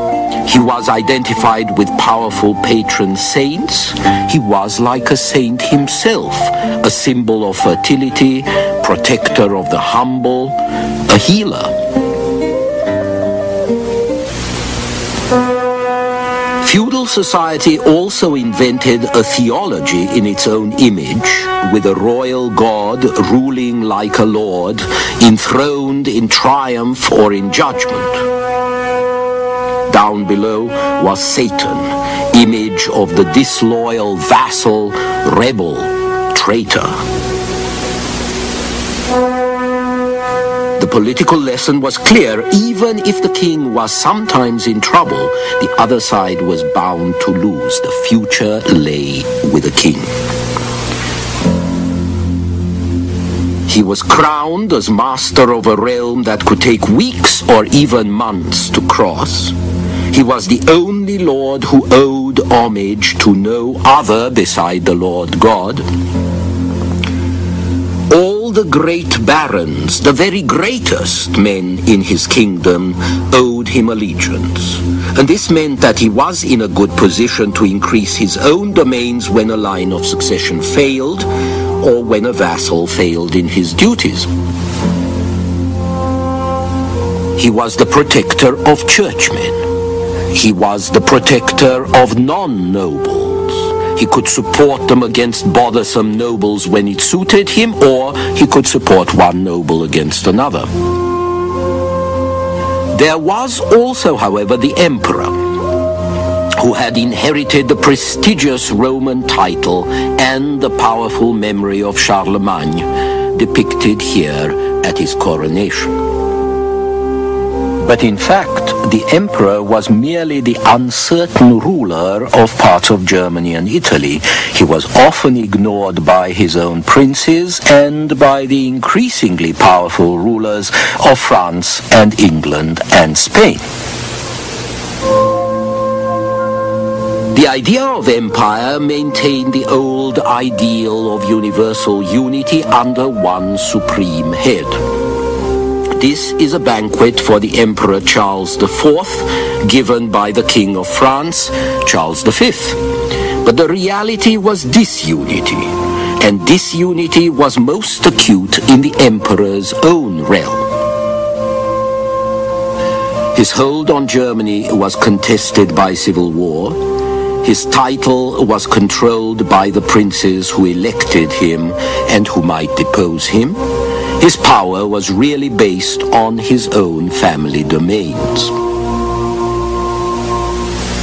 The emperor was in effect the head of a confederation of German princes. By the 14th century, this was reflected in the new title of the domain he ruled, the Holy Roman Empire of the German nation.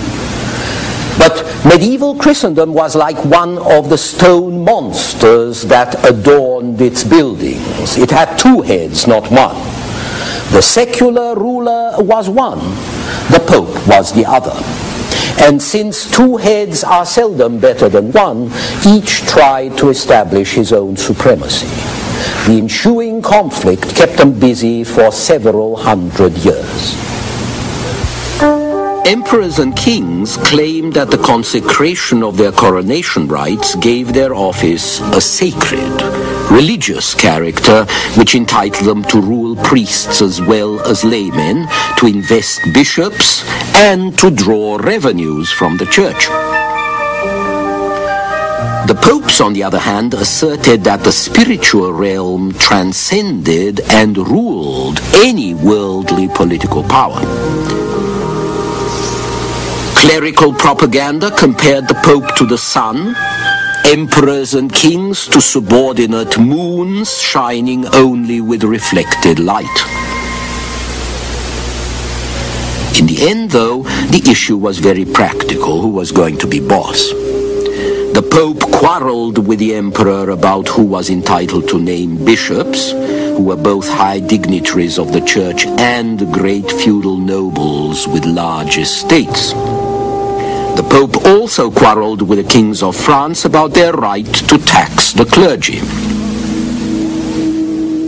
This long struggle between church and crown finally came to an end when the King of France, Philip the Fair, checked papal pretensions and humbled Pope Boniface VIII. When the Pope tried to prevent Philip from taxing the French clergy, Philip sent armed men to capture him in 1303. The ordeal was too much for Boniface, and he died a few months later.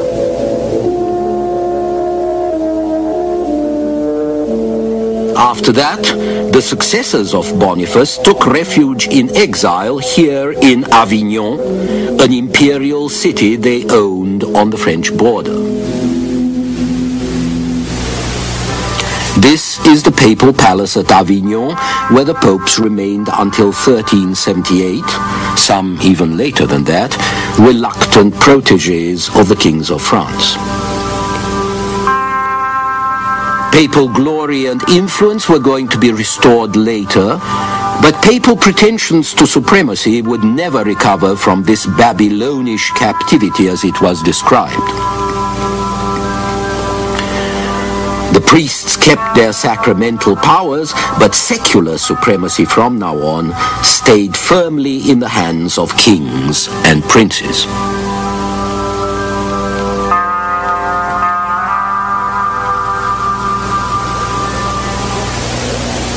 It's important to remember, though, that behind this great struggle, beyond the tug for power, church and crown continued to collaborate throughout the Middle Ages and beyond.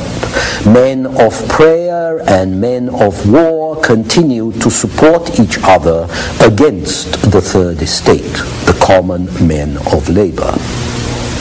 1,000 years before, Christ had advised his followers that Caesar should get his due. And now the representatives of Christ were needed to repeat the point again and again to keep people obeying laws, paying taxes, knowing their place. The priests seldom failed to remind them. Beyond the churches, however, beyond the palaces, there was another far more basic world. For one thing, the vast majority of medieval people lived much closer to nature, and nature was wilderness. It was fallow land, moors, brush. It was marsh where you could lose yourself and die. It was forest, terrifying in its vastness and its dangers. In those days, bears, boars, stags, especially wolves, wandered everywhere, into the fields and into the town, even into Paris in the 15th century. Hunting wasn't just a sport, but a necessary defense and, of course, absolutely necessary to provide meat. People went out to gather wild fruit, herbs, honey, just as they had done in the Stone Age. But most of their diet, even in the upper classes, was cereals, grains, which depended on uncertain harvests. So life was marked by famines which killed off as much as 10% of a community. "Give us this day our daily bread" was a very real and anxious prayer. A world of frequent shortages and uneven diet provided vivid fantasies of plenty, like the mythical land of cocaine where everyone was plump, where there were houses built of cake or barley sugar, and streets paved with pastry, and sausages and roast larks fell from the sky. For centuries, food remained the foremost image of luxury, and where the poor dreamt, the rich and powerful ate, mostly overate. They often had stomach or liver troubles or gout, or else they had tremendous vitality and needed a lot of violent exercise to work off their meals.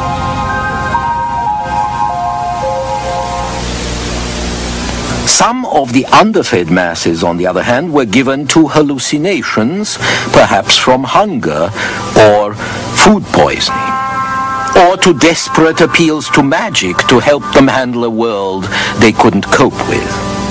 Their masters were not immune to these fears either, in spite of being more comfortable. Comfort, after all, is a highly relative term. And the nights were darker, and the cold was colder than we can imagine, because there was practically no artificial light and the heating facilities were rare and inefficient. And even light remained a luxury in huts where the only opening was often the door, and even in houses and palaces where openings were kept small for security reasons. And only the richest people could afford small panes of glass. So homes were cold and damp and dark and smelly, and often more uncomfortable than the fresh air outside. People kept warm by putting on more garments, piling one lot on top of another, and often they wore more indoors than they did outside. Altogether, they managed only a very unstable balance in the struggle against cold and damp and hunger. A medieval poem about Piers Plowman gives us a taste of what it must have been like. "The needy are our neighbors," says the poem, "if we note rightly. As prisoners in cells or poor folk in hovels charged with children and overcharged by landlords.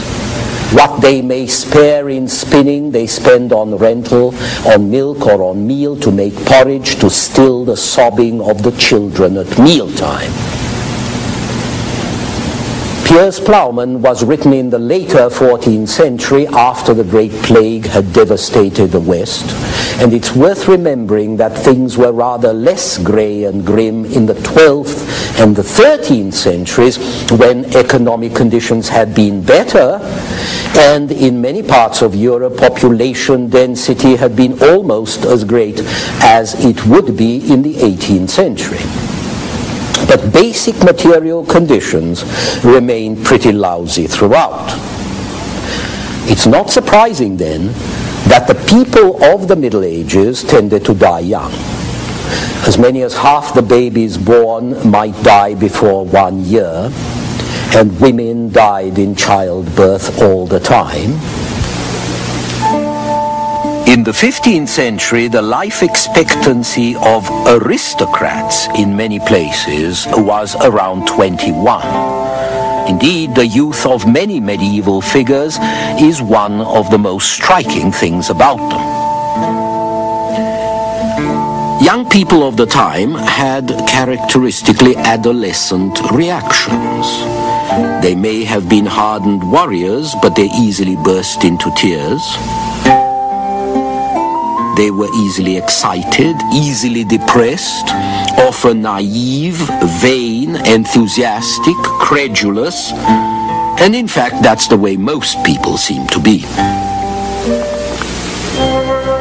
Contributing to the general insecurity were the epidemics that struck over and over: smallpox, dysentery, all kinds of respiratory diseases.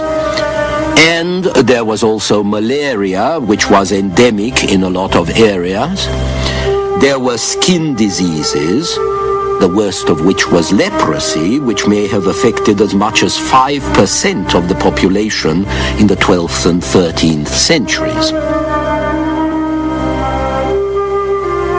Above all, there were the Great Plagues, the greatest in the 1340s and the 1370s, the Black Death, which killed 1/3 of the population of the West and half the population of many cities.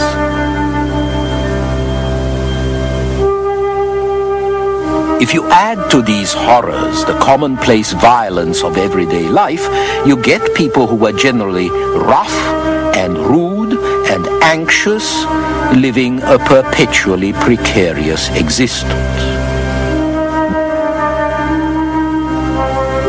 Now, obviously, if people are uncomfortable, unwell, feverish, overfed if they are rich, underfed if they are poor, they're bound to fly off the handle or to collapse all of a sudden, which is what medieval people seem prone to do. They were also extraordinarily sensitive to the supernatural, which may have had something to do with their frazzled nerves. Everybody seemed ready to believe in signs, dreams, portents, visions. In monastic circles particularly, fasts and repressions were added to a regimen of discipline and reflection that was deliberately focused on one's inner world and on the world of angels and demons. No psychoanalyst ever scrutinized his dreams with more loving care than the monks of the Middle Ages. But laymen also had their share of dreams and visions in this very emotional society where there was as yet no code of manners to prohibit fits or faints or swoons. And devils or saints were constantly intervening in everyday affairs. So this is an inexact and arbitrary society, a society dominated by sudden and irrational emotions, in which a man says he'll do something and then he has a dream, he has a vision, or he says he has one, and he changes his mind. Or he puts it off, which is more easily done and more easily accepted, not only because people think that they're at the mercy of mysterious forces, so that any excuse is good, but also because time itself is a vague and indifferent concept. In fact, if you want to measure the gulf between the Middle Ages and today, just try to imagine a world with almost no clocks. For most people, the measurement of time so essential in our world was impossible and often irrelevant. There were sand clocks. This one measured half hours, but really they were quite inaccurate. There were sundials, but there wasn't always sun. Most people were like the peasants who begged their bishop for a miracle because the village cock had stopped crowing and they had no other way of telling the time. As for matters beyond this everyday level, like chronology and dates, even for important things like the birthday of great nobles or charters or treaties, there was complete confusion. In papal documents, the year began at Christmas, but in Venice it was the 1st of March, in Florence it was the 25th of March, and in France it was at Easter. No wonder it took a major inquiry in 1284 to establish the age of the Countess of Champagne, one of the greatest heiresses of the time. By then, however, one of the great intellectual developments of history was taking place. The calendar was being rationalized, the day was divided into equal hours, and mechanical devices were envisaged to keep track of it all. In the 14th century, weight-driven mechanical clocks appeared with automatic figures to enhance them. By 1354, a cock crowed and flapped his wings over the great clock at Strasbourg. So, from now on, there was secular, rational, urban time born in the towns, like Rouen, under the influence of businessmen who knew the value of time because they had to keep accounts, plan trips, calculate interest. Yet this sort of thing remained rare because numbers were little known and awkwardly handled. Calculating things was a mystery reserved for specialists, and a lot of people continued to use a variety of measures that differed from place to place. Even those people you would expect to know their numbers didn't. Few architects or engineers were terribly exact about their calculations, which meant that a lot of buildings didn't come out quite right or collapsed like this 13th century abbey.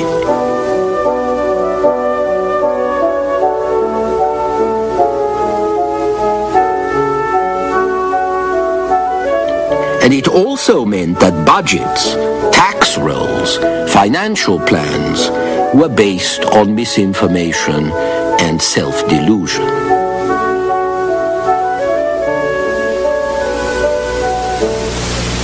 You might say that this is so today, but not to the same degree as it was in 14th century England, where the Royal Council set out to levy a tax on English parishes. The Council calculated that there were 45,000 parishes in the kingdom when all it had to do was to look at its own registers to find there were only 8,600 parishes, an error of 5 to 1. Now, in the Middle Ages, numbers were more likely to be used symbolically, as when people talked about armies of 100 or 200,000, or when they talked about tens of thousands slain in battle, when armies seldom mustered more than 15 or 20,000 at most. Numbers were often used to impress. as when city officials, quite accustomed to complex bookkeeping, claimed populations in the hundreds of thousands for cities of 30 or 40,000. In fact, the whole idea of exactness, with its respect for figures, was foreign to the medieval mind, which may have been just as well, since this was a very approximate world in which the best way to survive was to live from day to day.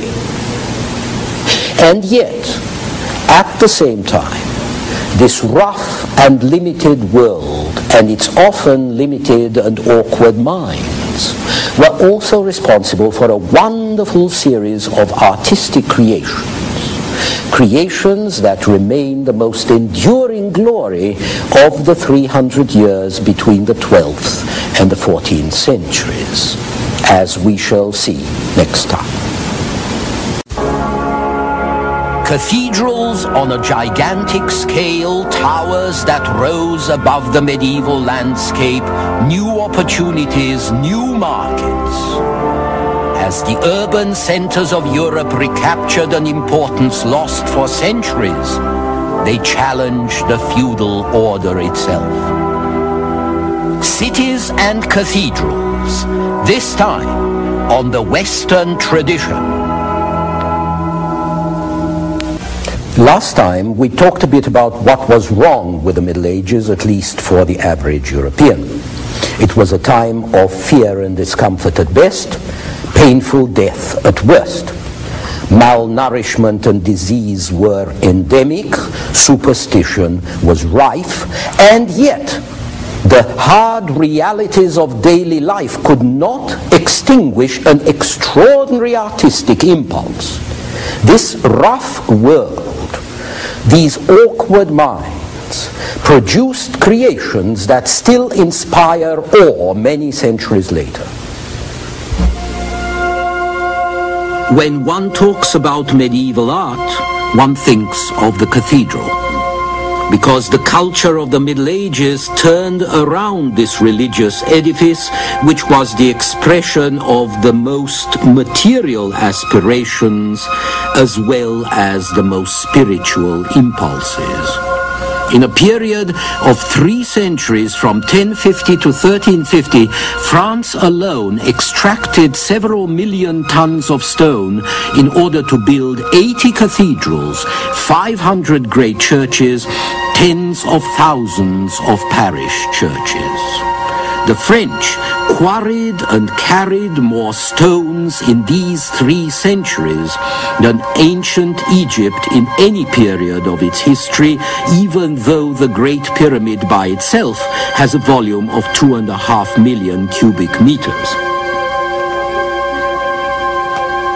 The foundations of the great cathedrals go as far as 40 or 50 feet down, which is the average level of a subway station.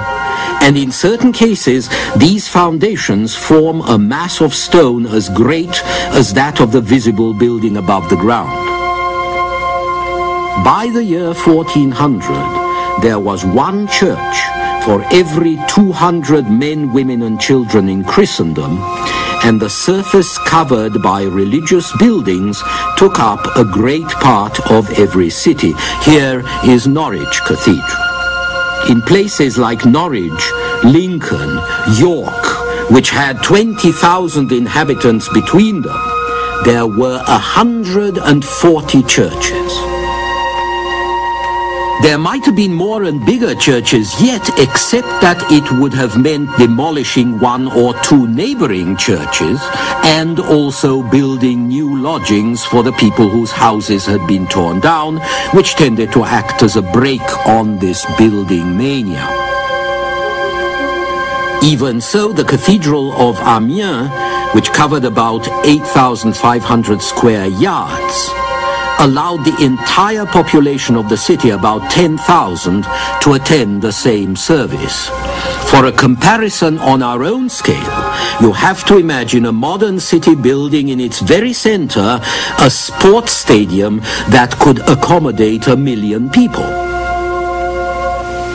The same gigantic scale appears in the height of the walls, the towers, and the spires. This is the Cathedral of Beauvais in France. You could build a 14-story building inside the choir without reaching the roof, which is about 157 feet high. In the 12th century, the men of Chartres built a spire 345 feet high. Thank God no one has yet built a 30-story building there to equal it. And no one has put up a 40-story skyscraper in Strasbourg that could match the 466-foot spire of the cathedral there. Here was a powerful form of self-expression, and one which literally dominated a good deal of life, towering over the squat, crowded cities and visible for miles and miles around, so that even today you see the towers of the cathedral when you're still half an hour's drive away from Chartres. Clearly, the spirit that planned and built these extraordinary enterprises was not altogether primitive. It was inspired by a religious faith and religious awe that was determined to build temples to the Christian God more splendid than the heathens had ever conceived. Style and scale may have been affected by what was going on in Syria or in Spain, in Arab architecture of which merchants and pilgrims were bringing back word, but it was also inspired by fierce local patriotism and pride, and by a very modern emotion, competitiveness. Every abbey and community and city wanted a bigger and better and brighter church than everybody else.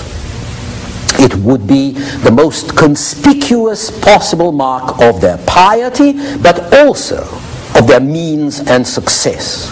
All who could afford it brought in architects and masons who could give them the empire state building of Christendom. Again and again, these towers and walls were thrust up to the sky, to the glory of God and the envy of the neighbors in the next town. Again and again they collapsed, only to be put up again. City raced city, and abbey raced abbey. In 1163, Notre Dame of Paris has the highest roof or nave at 103 feet. In 1194, Chartres built up to 108 feet. In 1212, Reims reached 113 feet. And 9 years later, Amiens bested that with 128. Finally, in 1225, Beauvais topped them all with 157 feet, only to have the whole thing crash down half a century later. Fortunately, by then, the architect was dead. Think how the builders of the cathedral tower at Pisa must have felt as it went askew before they could know that it would become a tourist attraction. Think also of the amount of capital in labor and resources that went into these structures. Scholars have argued that cities like Beauvais, which was very prosperous in the 13th century, declined thereafter in part because of such gargantuan endeavors, while the rich Italian cities built cathedrals far more modest relatively than those up in the north and invested their wealth more profitably. So this is another side of medieval character, the wild sprees of enterprise and rivalry that remind us of 19th century America, when confidence and drive and a desire to show off were tearing things down and building others up. At the same time, these creations were going to serve as a language, a form of expression for the highest kinds of religious sensibility, of civic pride, of personal creativity in an era when Western man was still very much tongue-tied.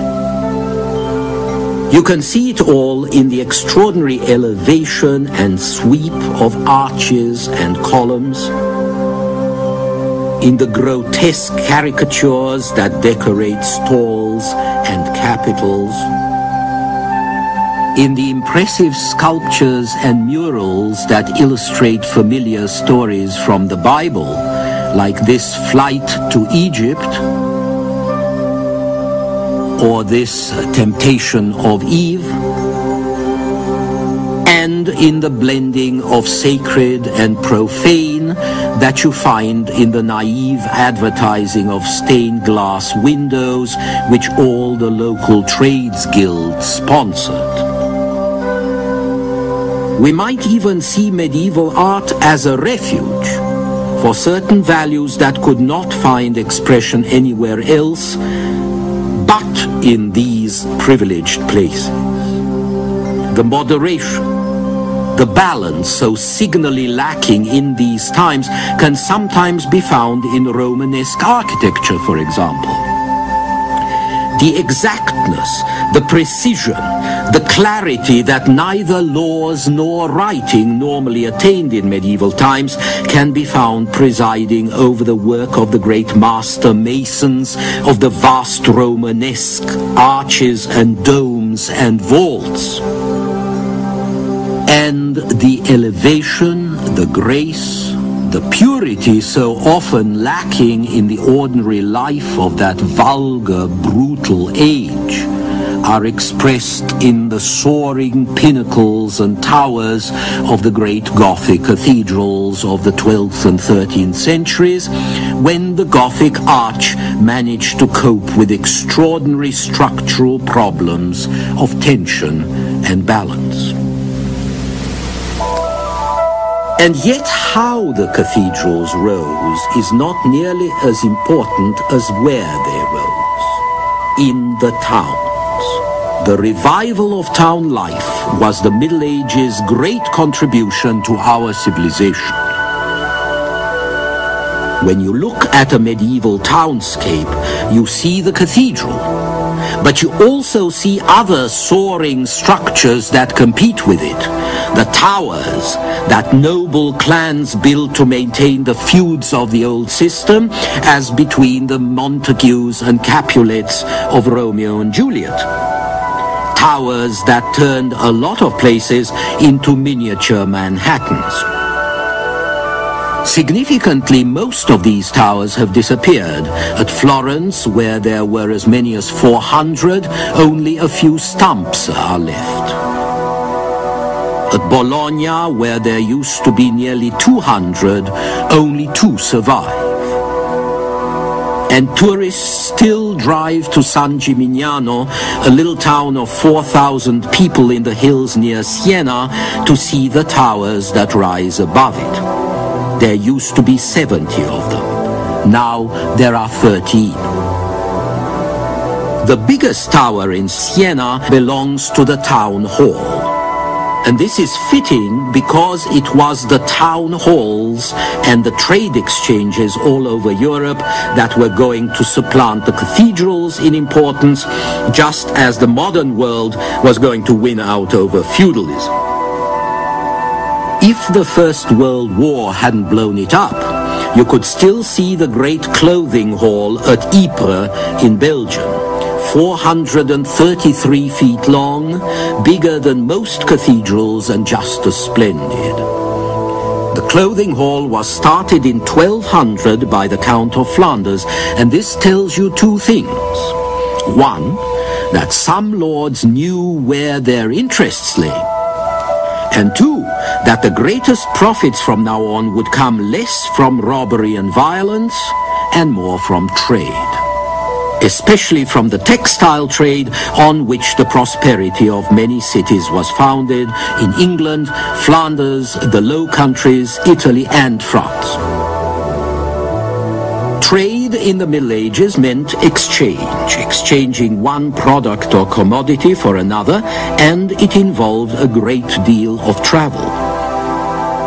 In late 12th and early 13th centuries, the fairs of Champagne in northeast France became the main European exchange centers because the counts of Champagne had the good sense to improve roads, build market halls, set up special courts to enforce deals and contracts made at the fairs, and to keep the peace, at least as long as the fairs lasted a week or two, 6 times a year.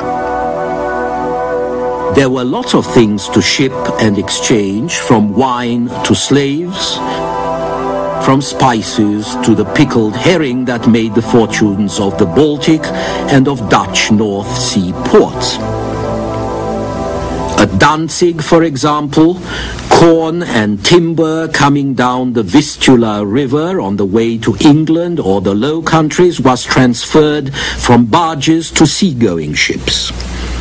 At Lübeck, it was transferred back to land transport to go as far as Hamburg on the Elbe and then back to ships again.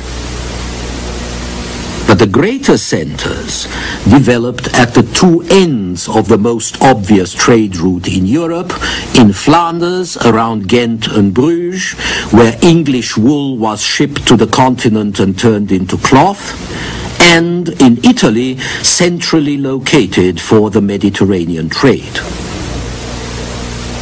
When we talk about the revival of trade and cities, we've got to keep a sense of proportion. By modern standards, everything was on a very small scale. There wouldn't be a European city to match Constantinople until the 18th century. Bruges had a population around 35,000. Milan and Venice, the two biggest cities in Europe, had 4 to 5 times that many at most. Florence, which may have had 100,000 at its peak before the Black Death, halved the population in the 14th century. Florence produced 80,000 pieces of cloth a year. That's a lot less than the turnover of a single warehouse in Manchester in England in 1850. In the 15th century, all the forges of Styria in Austria, which was then the iron-making center of Europe, produced something like 2,000 tons a year.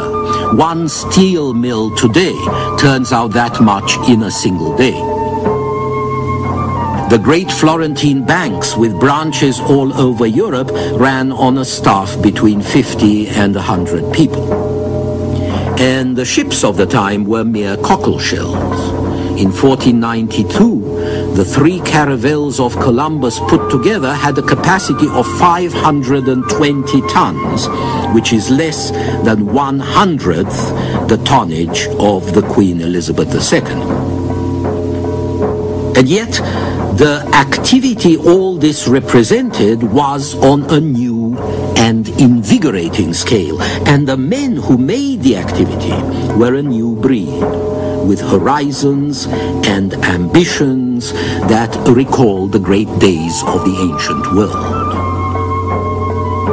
Their scope was vastly enlarged by the Crusades, which opened new opportunities and new markets, and which provided the loot that reversed the world's cash flow, which had been running from west to east, but which now turned around towards Europe.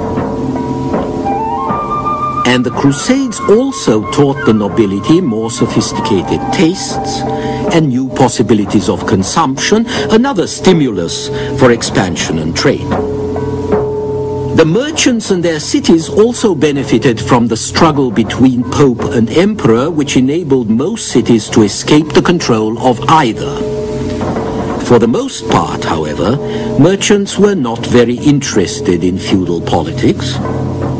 They preferred peace to war and order to disorder because peace and order are good for business.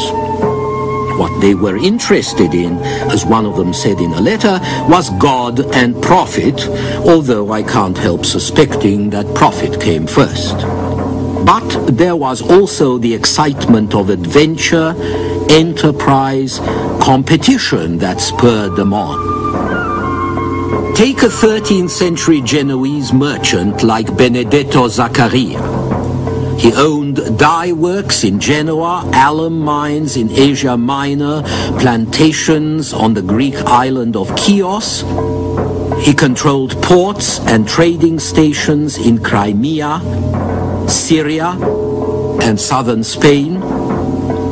He traded in spices and cutlery, which meant knives, since the fork only appeared at the end of the Middle Ages and then only for the very sophisticated.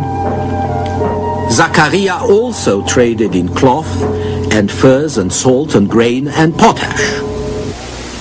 It was men like Zaccaria who developed new business methods, techniques for raising capital and shifting it around, bills of exchange which were written orders directing that a specified sum be paid to a specified person and which could themselves be exchanged to a third or a fourth or a fifth party. And there were places called exchanges where goods could be bought and sold on paper without being seen, and double entry bookkeeping to keep track of business, and new associations called companies in which you could buy shares to spread the risk, and insurance to spread the risk still further. There was always risk, of course, and often it was personal as well as financial, especially for the small traders who traveled alone from one foreign place to another. Remember that foreign in the medieval world could well mean any place 5 or 10 miles from home. Here is the advice a 13th century Norwegian merchant gave to his son. The man who is to be a trader will have to brave many perils, sometimes at sea, sometimes in heathen lands, but nearly always among alien peoples. And it must be his constant purpose to act discreetly wherever he happens to be. If you come to a place where the king or some other chief who is in authority has his officials, try to win their friendship. And if they demand any necessary fees on the ruler's behalf, be prompt to render all such payments, lest by holding too tightly to little things, you lose the greater. Also, put a good price on your wares, though not too high, and yet very near what you see can be obtained. Then you cannot be called a foister. So now, while these merchants were helping to change the economic structure of Europe, they were also beginning to change the social structure. The word company, for example, which comes from the old practice of breaking bread together, had an aristocratic connotation. Alexander the Great had companions. So had Charlemagne. When the word was adapted to business ends, it suggested the new men's aspiration to nobility. And some of them lived like princes and exercised great power, like Jacques Coeur, who was the financier and advisor of the French king in the middle 1400s, and whose palace in Bourges remains a monument of Gothic art. These were the people who invented modern banking, which was named after the banchi, the benches or stalls that merchants and money changers used in the marketplace. Like Zaccaria or Jacques Coeur, the first bankers traded in every kind of luxury and necessity on the general principle that diversity of investment spread the risk. Soon they progressed far enough to help finance crusades, to lend money to kings and be ruined when these failed to pay back their loans, to take over the finances of the papacy, and finally to move from financing popes and kings to producing them. The Medici family of Florence produced 4 popes and 2 French queens in the 16th century alone. But families and individuals have risen in the world in all societies and in all ages. More important were the notions they embodied of investment in something else than salvation and the afterlife, of enterprise in something else than robbery and violence, of the importance of literacy and accuracy. Quite simply, what we now tend to disparage as bourgeois values: hard work, thrift, honesty, responsibility, all of which may be a bit of a bore, but which were a vast improvement over the bloody anarchy that had gone before. Next time we shall look at how these economic and political changes began to transform Europe in the late Middle Ages. Please join us then. It was a time of war and civil war, revolts in the towns, heresies within the church. A time full of bitter conflicts at home and abroad, when men began to take their fate into their own hands. The late Middle Ages, this time on the Western tradition. We are now in the 14th and 15th centuries, better known as the late Middle Ages. It's a time of change, of new economies, new powers, and the shaping of a new kind of state. On the other hand, it's also full of the same old horrors. Endless wars, grinding poverty, deadly plagues. You can call it a time of transition, but all times are times of transition. You can say it's increasingly dynamic, but you wouldn't want to live there. Peasants still accounted for 80 to 90% of the population, and they would continue to do so into the 19th century. Nobles and clergy were still rich and powerful, and they would continue to be so for a long time. But trade and the rise of the town had brought basic changes to Europe. Burghers, merchants, city folk in general had introduced the novelties of money, economy, capital, investments, the notions of time and profit and wage labor, and new social divisions and new social tensions came with them. The old society of feudal orders, presumably willed by God, was breaking down. Worse, it was tearing itself apart in wars and civil strife.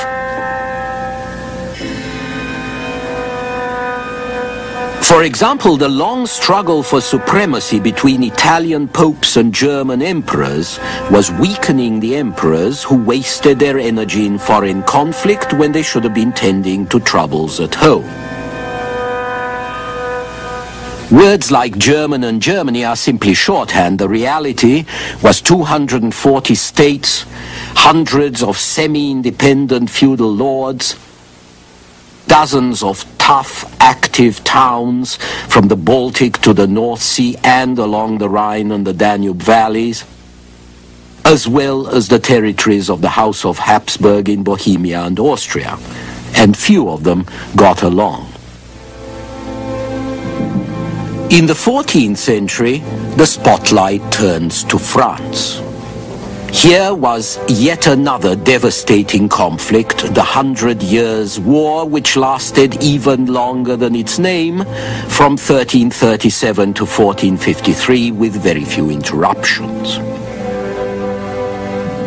The war was a struggle of succession to the French crown, and it was waged between English and French contenders, but also between factions supporting great feudal clans all over France, but especially in Burgundy and Flanders. When the English were finally driven out of France, the country was in ruins. Wolves roamed abandoned villages, orchards and fields, and worse than wolves were the bands of mercenaries that scoured the countryside for scarce provisions. Untilled lands returned to forest, scrub or marsh.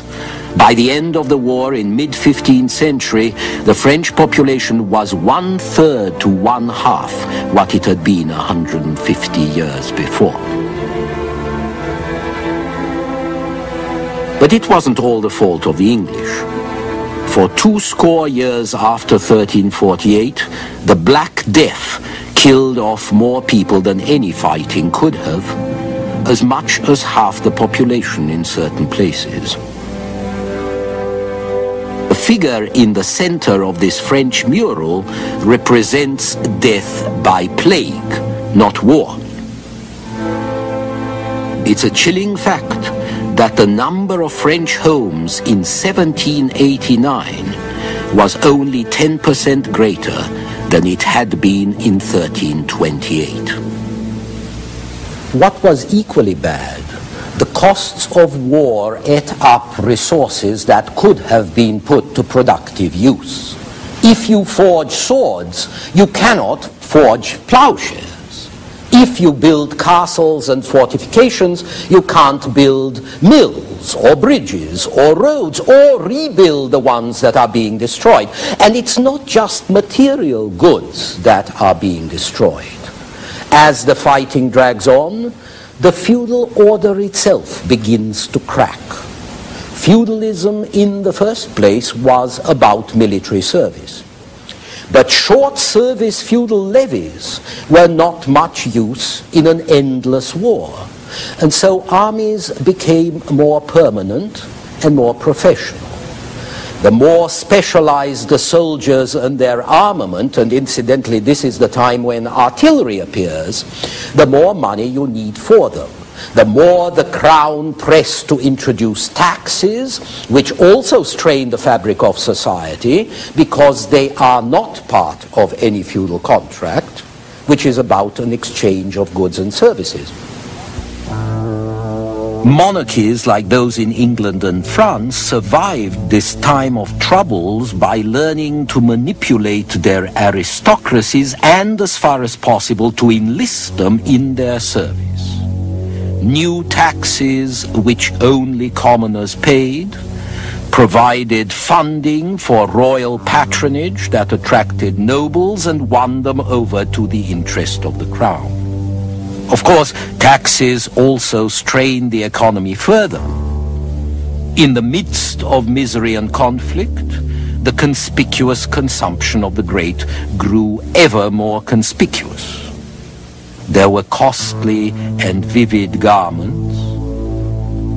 There were women's hats so tall that in 1418 the doors of a royal castle in France had to be heightened to allow the queen and her ladies to pass, and this during the worst of the fighting. In spite of such folly, the French managed to drive out the English by 1453, except for one last English outpost at Calais. But this great victory for France was overshadowed that very year by an even greater defeat for the tail end of an empire, Byzantium.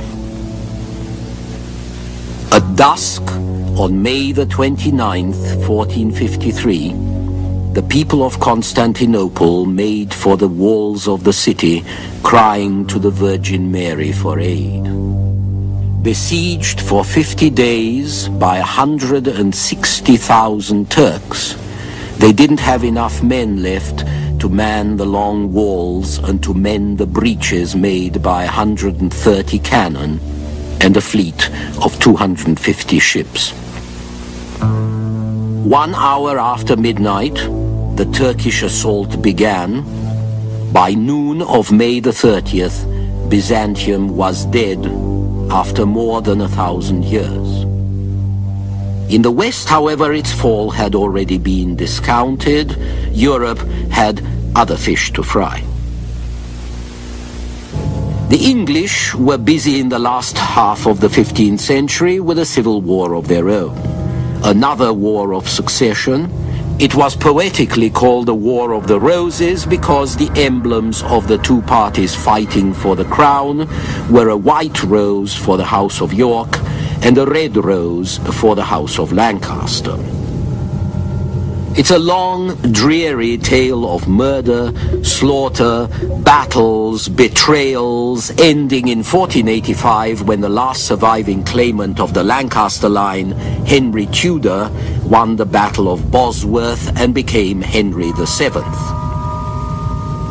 The only good thing about the war, whose only relationship to roses were the thorns, was that the belligerent aristocracy was nearly decimated. 1/5 of the land in England was left without a master, and Henry VII reclaimed it as a royal domain, which increased the power of the crown at the expense of the feudal lords.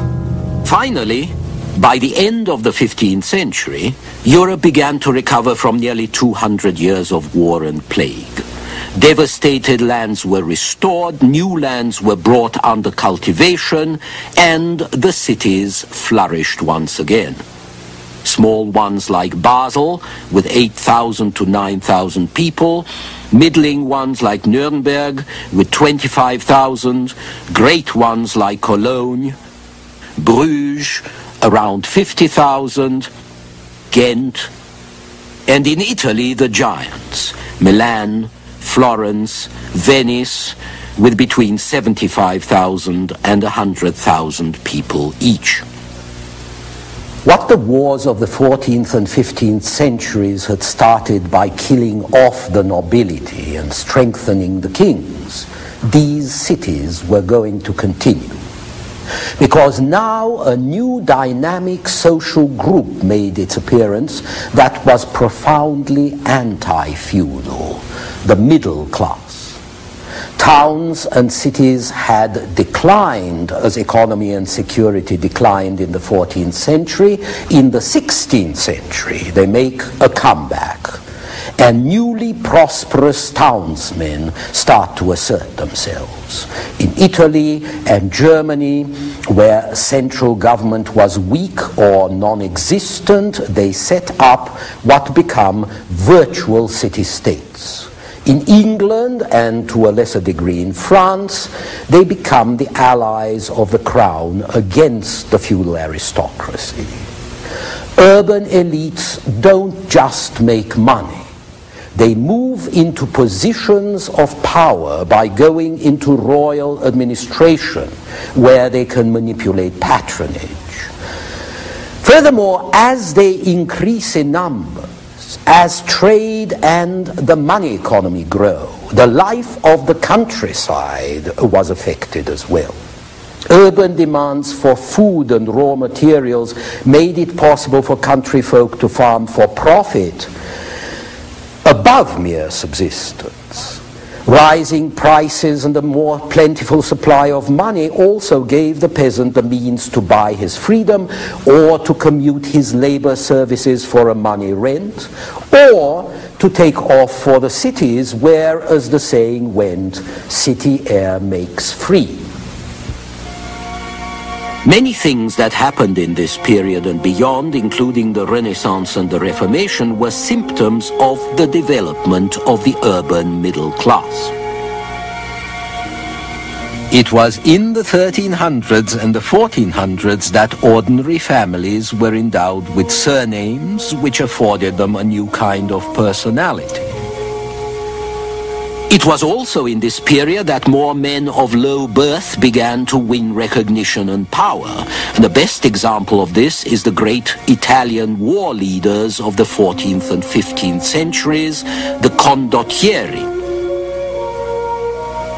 This is Francesco Sforza, whose family ruled Milan. His father was a farmer. Sir John Hawkwood was the son of a tanner. He became Captain General of Florence. He married the daughter of a duke. Erasmo Gattamelata, and Bartolomeo Colleoni were commoners who became generals of Venice. Statues of this sort had until then been reserved for Roman emperors, but now commoners could aspire to the honors of kings.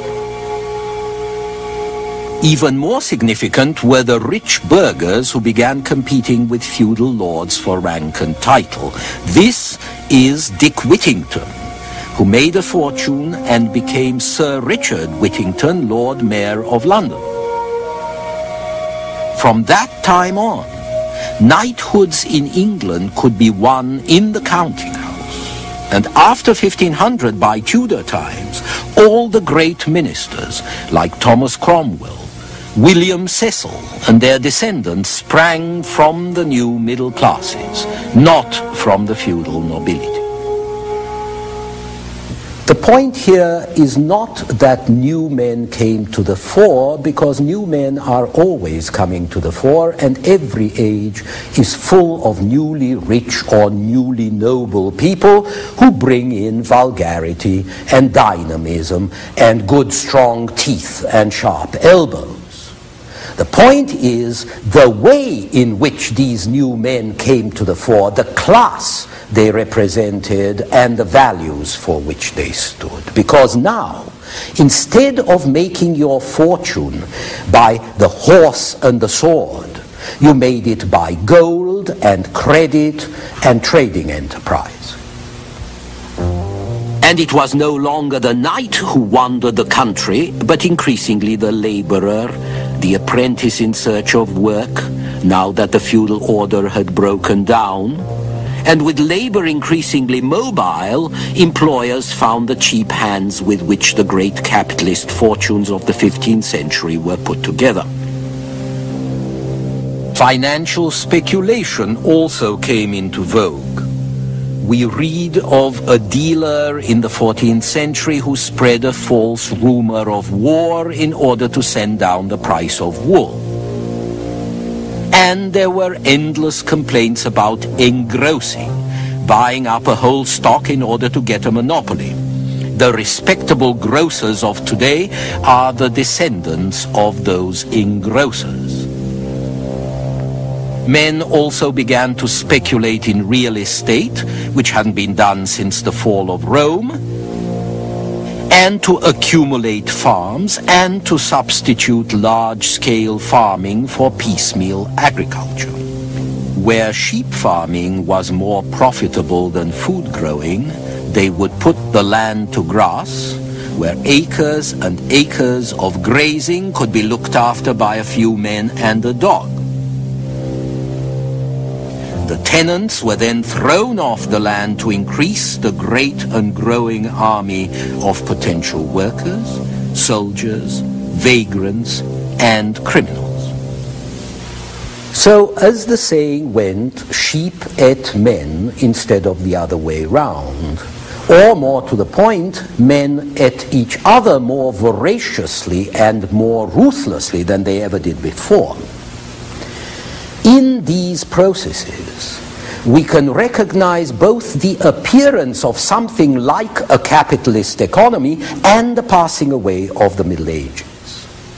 The important thing about this change was not whether it was for the better or for the worse, but that it was change, and that it brought into question an immemorial feudal order which people had not thought to question before. Evils that were accepted before were now resented, and resentments that were silent became vocal.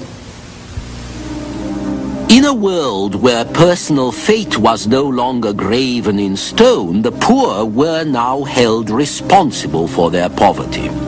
And the poor in turn held others responsible, and so Europe entered the age of social conflict. The 14th century especially was full of rebellions. Workers against employers, small business against big business, peasants against lords, everybody against taxes and tax collectors.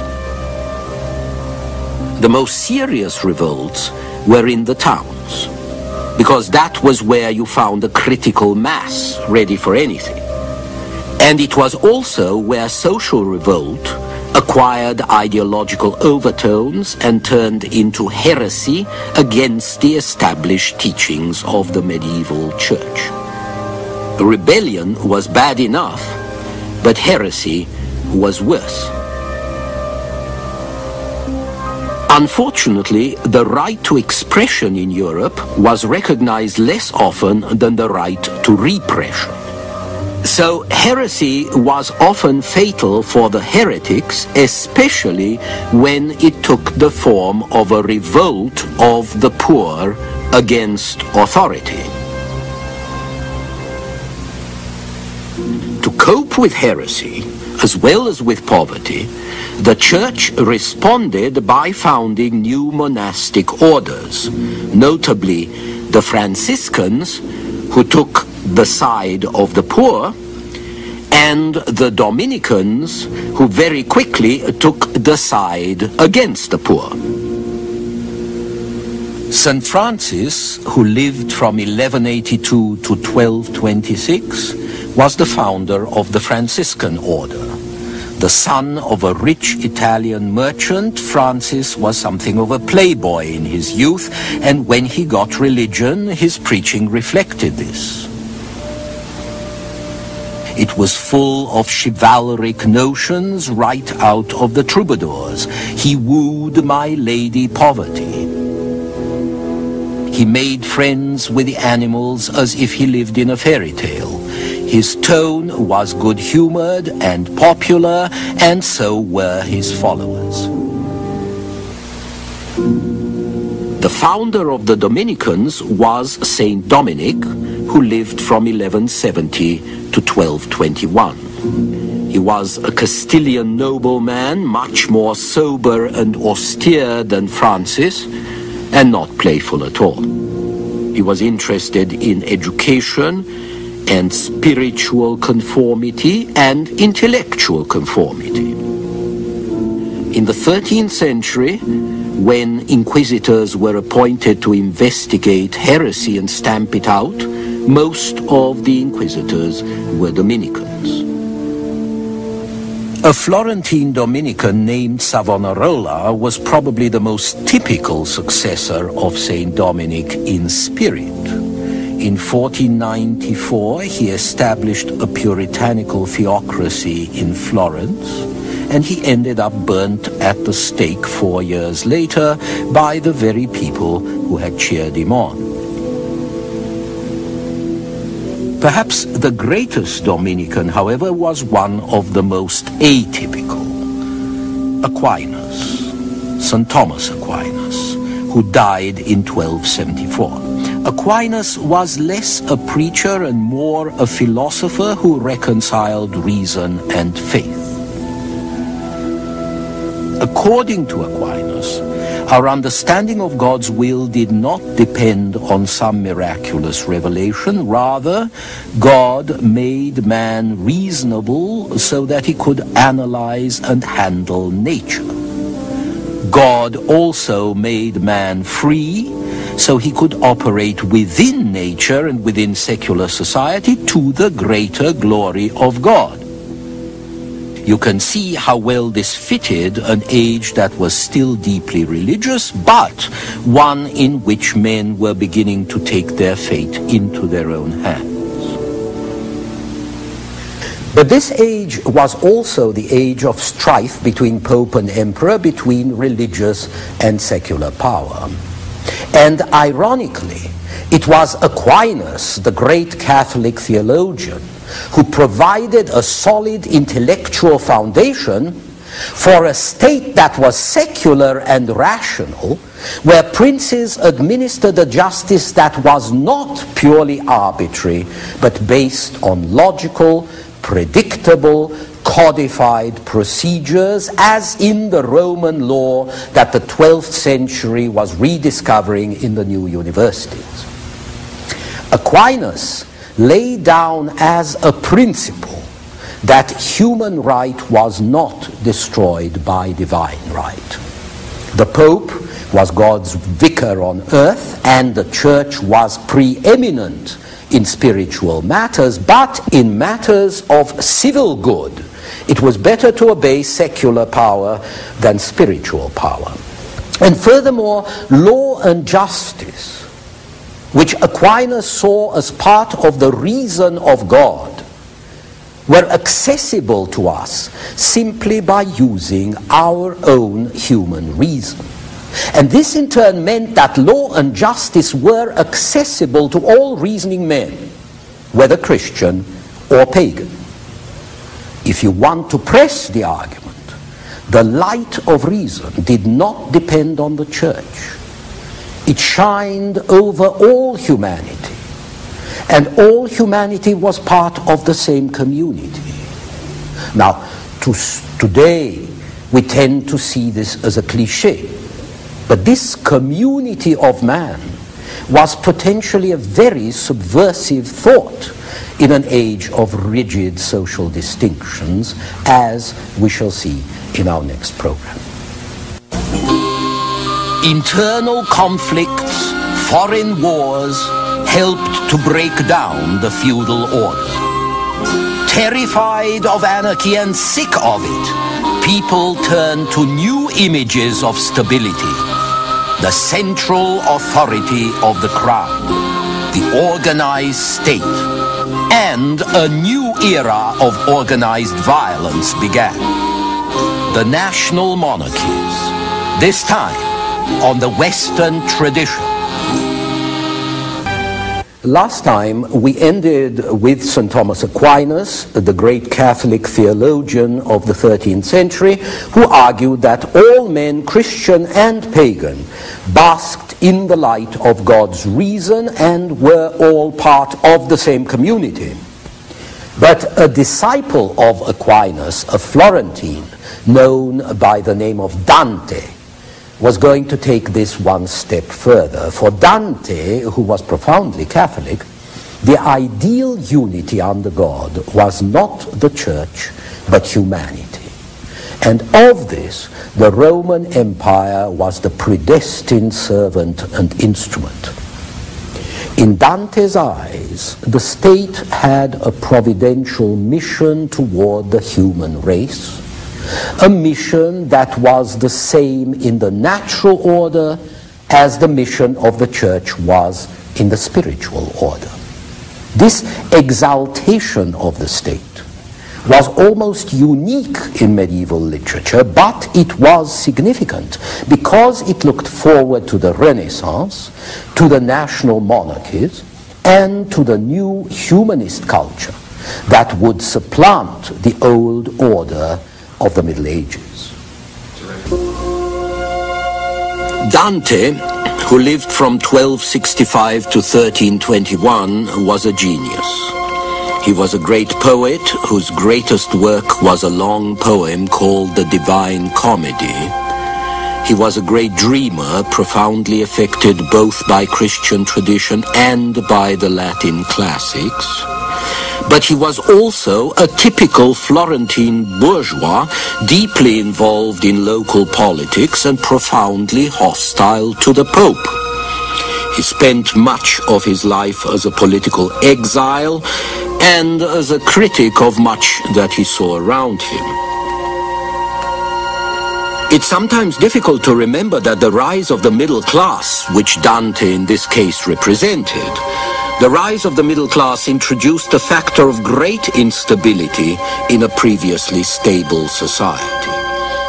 The activities and claims of the middle classes reverberated at all levels of society, rendering the aristocracy insecure, turning city governments upside down, setting the peasants on the move, even permitting the large-scale wars of the period, especially the 100 Years' War, by finding new ways to finance them. By the 15th century, the old order was in a state of liquidation, and the problem was how to keep society afloat.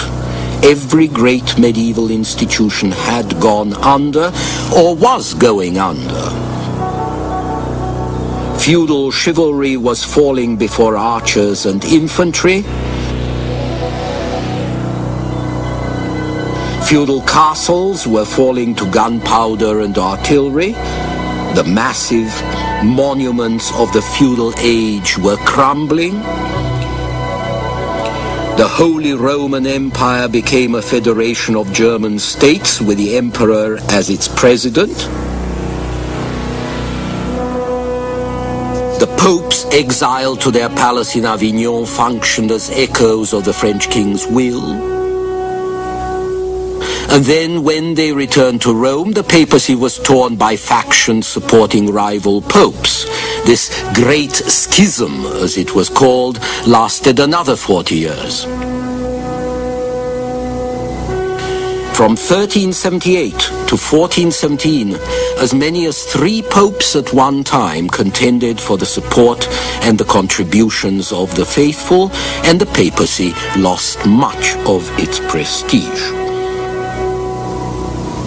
As industry and commerce grew, they undermined the social system which was based on landholding. The rising middle classes and the rising cities sapped the power of the feudal barons. Rent was being substituted for service, and the serfs were being emancipated so that the land could be sold for money, or so that their manpower could be used in other enterprises. And all of this broke down the old self-sufficient manorial system. Everywhere there was change, everywhere there was disorder, everywhere the old ways were being challenged or replaced by new ones, and this universal welter seemed to carry a menace of anarchy.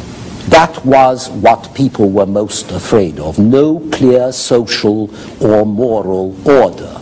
Just a struggle for power with no holds barred. A situation in which, as Shakespeare describes it in Troilus and Cressida, there would be no justice and no right or wrong. Force would be right. Then everything includes itself in power, power into will, will into appetite, and appetite a universal wolf, so doubly seconded with will and power, must make perforce a universal prey and last eat up himself. It was because they were afraid of anarchy, and indeed had very good reason to be so. It was because of this that people turned to the central power which presented the very essence of order, the national monarchy. Kings had already reduced the Holy Roman Emperor, who was their nominal lord, to a shadow. Now they turned against the power of their nominal subordinates, the feudal lords. The struggle between the central authority of the crown and the disruptive, decentralized forces of feudalism was going to end at last in the crown's triumph. And the internal unity imposed by the king was then going to prepare the way for external expansion. France was first in the field. Jeanne d'Arc, Joan of Arc, was the inspirer and the patron saint of this outburst of French patriotism produced by the misery and the humiliation of the 100 Years' War. The daughter of a well-to-do peasant family, Joan believed she heard voices from angels and God who told her to rally her fellow French and drive out the English. Her martyrdom in 1431 at the hands of an ecclesiastical tribunal in English-controlled Rouen made her an even more powerful symbol of French resistance. By the second half of the 15th century, the war with England was over, feudal divisions were being mastered, and the foundations were laid for a national army and a national system of finance. It was then up to Louis XI in the second half of the 15th century to consolidate the monarchy as the core of a centralized state. After Louis XI and after his successor, Louis XII, the remnants of feudal independence were crushed and France began to expand at the cost of weaker neighbors. Province after province was incorporated into the French monarchy, and before the end of the 15th century, the strength of the new formed nation was going to push across the Alps and into Italy. Meanwhile, other states were following the French example. Ferdinand of Aragon married Isabel of Castile, drove the Moors out of Andalusia, and founded the modern Kingdom of Spain. Before long, Spain would also be pushing outside her borders over the Atlantic into America and over the Mediterranean to challenge the French in Italy. In England, after 1495, Henry VII was going to bring peace and order to the country, while on the other side of Europe, a series of marriages was creating another power. Maximilian of Austria married the heiress of Burgundy in the 15th century and united the Netherlands with Austria. His son, the Archduke Philip, married the daughter of Ferdinand and Isabel of Spain, and their two sons were Charles V, Emperor of the Spanish Empire, and Ferdinand I, who married the daughter of the King of Hungary and Bohemia and founded the Austro-Hungarian monarchy. A lot of family details that probably bore you, but that set the basis, the structure of European politics for the next few hundred years. And so, as the 15th century turned to the 16th, the political system of Europe was roughly sketched out, although the boundaries of the rival kingdoms were still undetermined, and there remained minor principalities and powers, especially in Germany and Italy, which offered an easy prey to their ambitious neighbors.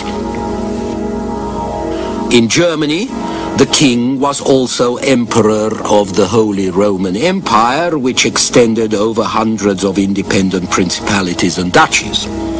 So he could only attain his office by agreeing not to enforce his authority, and the empire, in effect, was the tomb of German national unity.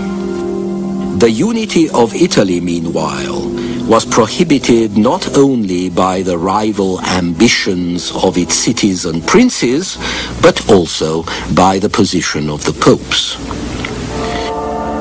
This is Leo X, who became Pope in 1513. Leo and his successors could not tolerate a secular rival in the peninsula, and although the papacy was never strong enough or durable enough to unite Italy itself, it was always influential enough to keep anyone else from doing it, even if that meant calling in outsiders to help.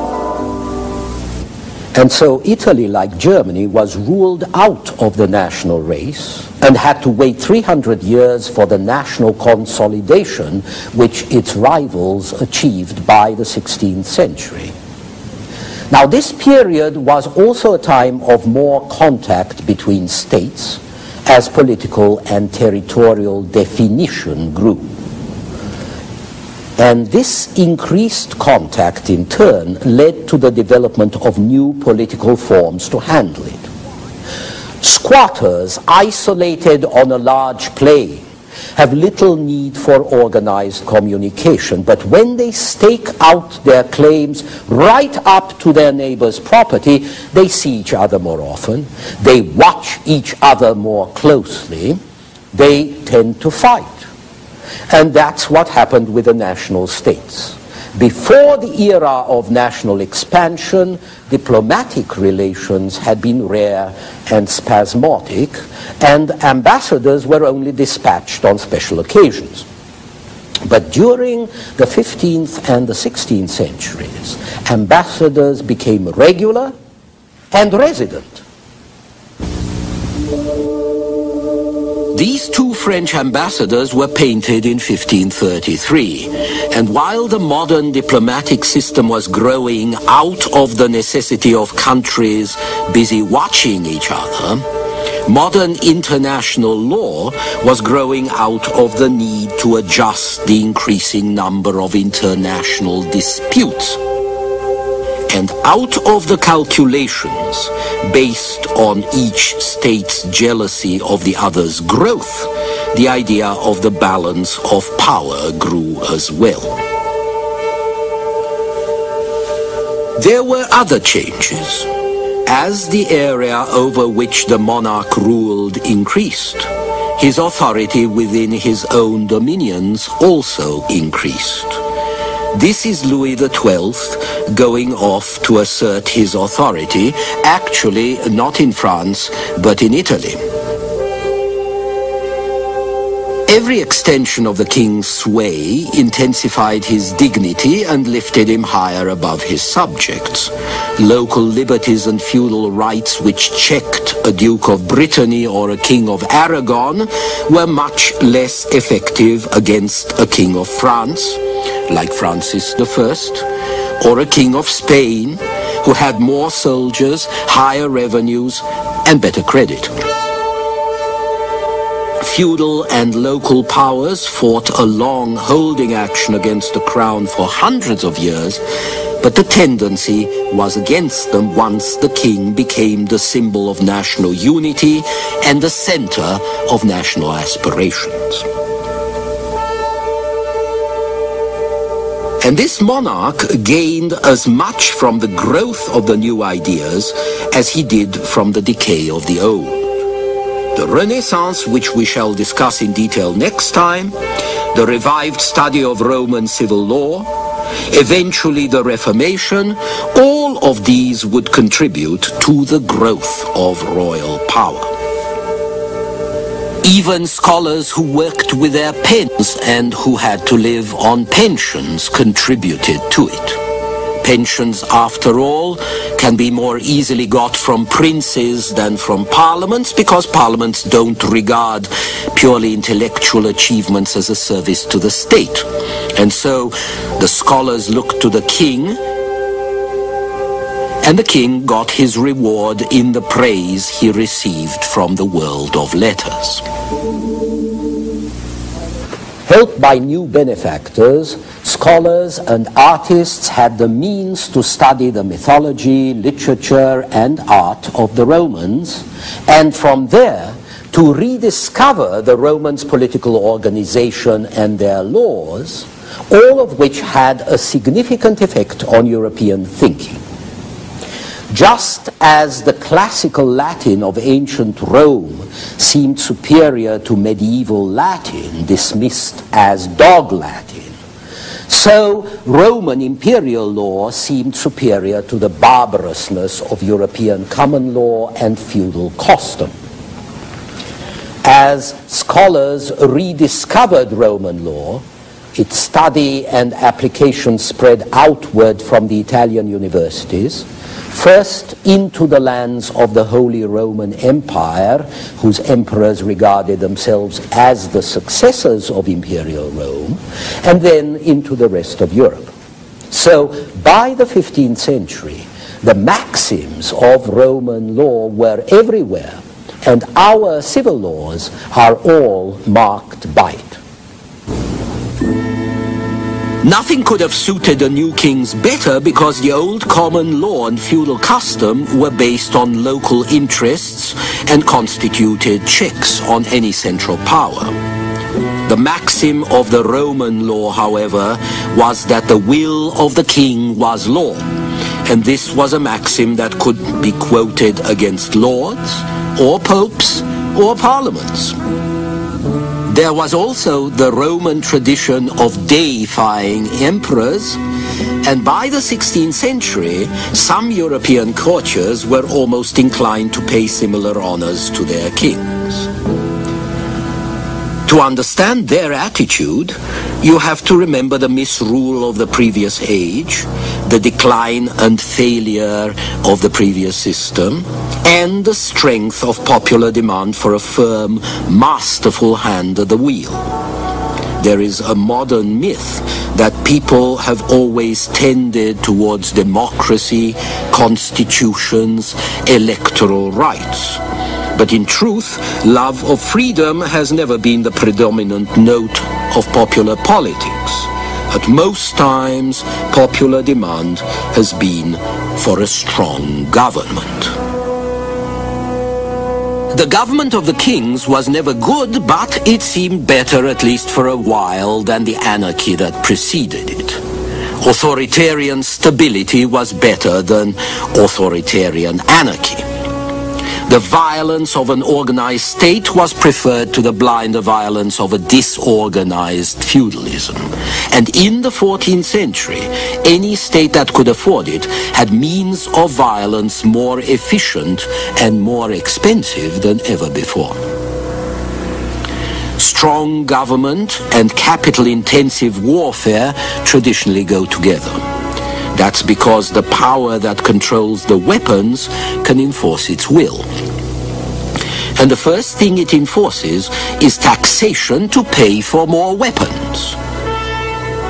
Taxation, in turn, reinforces the central authority and its bureaucracy and makes it more efficient. So the better the weapons and the military that use them, the greater the central authority's capacity to tax and control, and the stronger its growth at the expense of its subjects and of other lesser powers.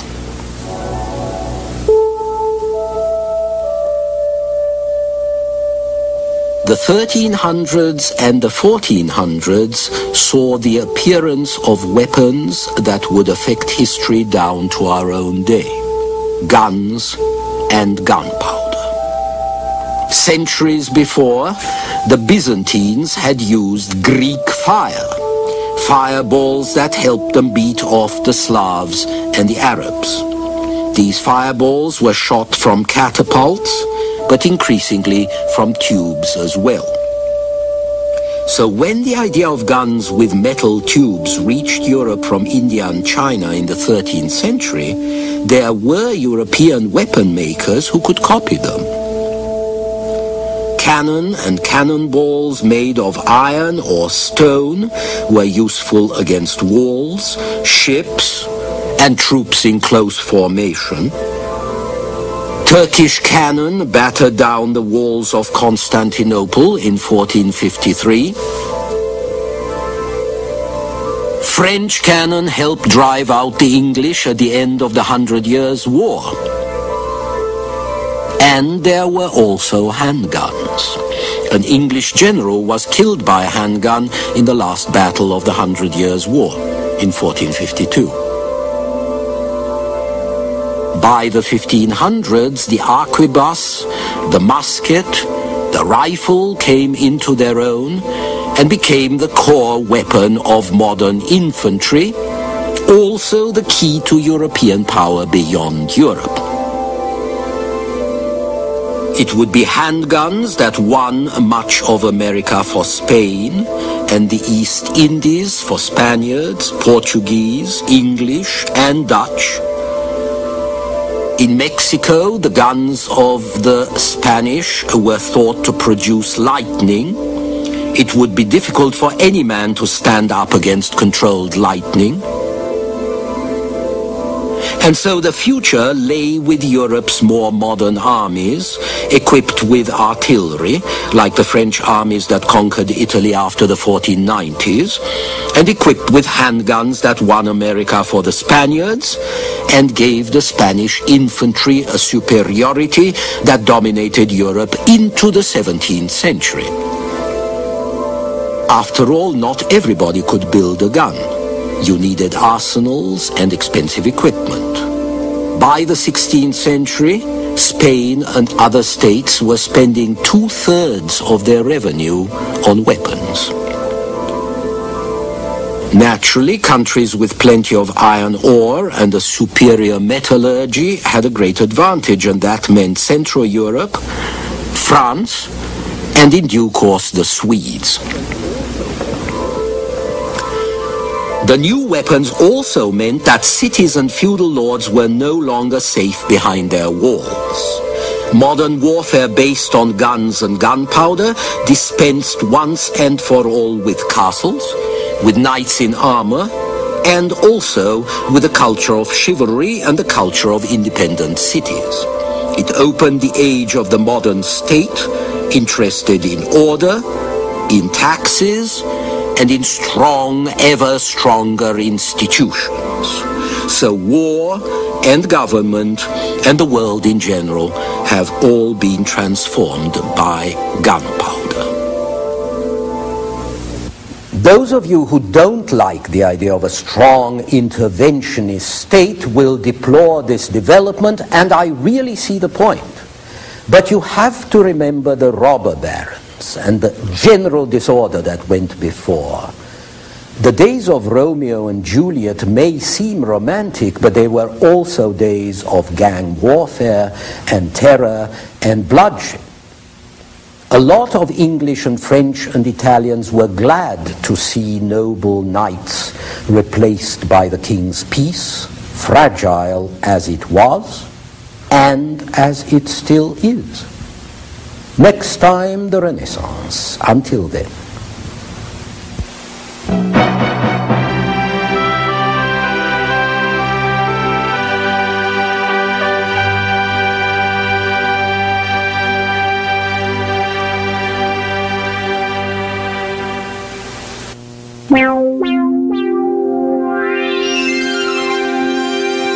Funding for this program is provided by Annenberg CPB to advance excellent teaching. For information about this and other Annenberg CPB programs, call 1-800-LEARNER and visit us at www.learner.org.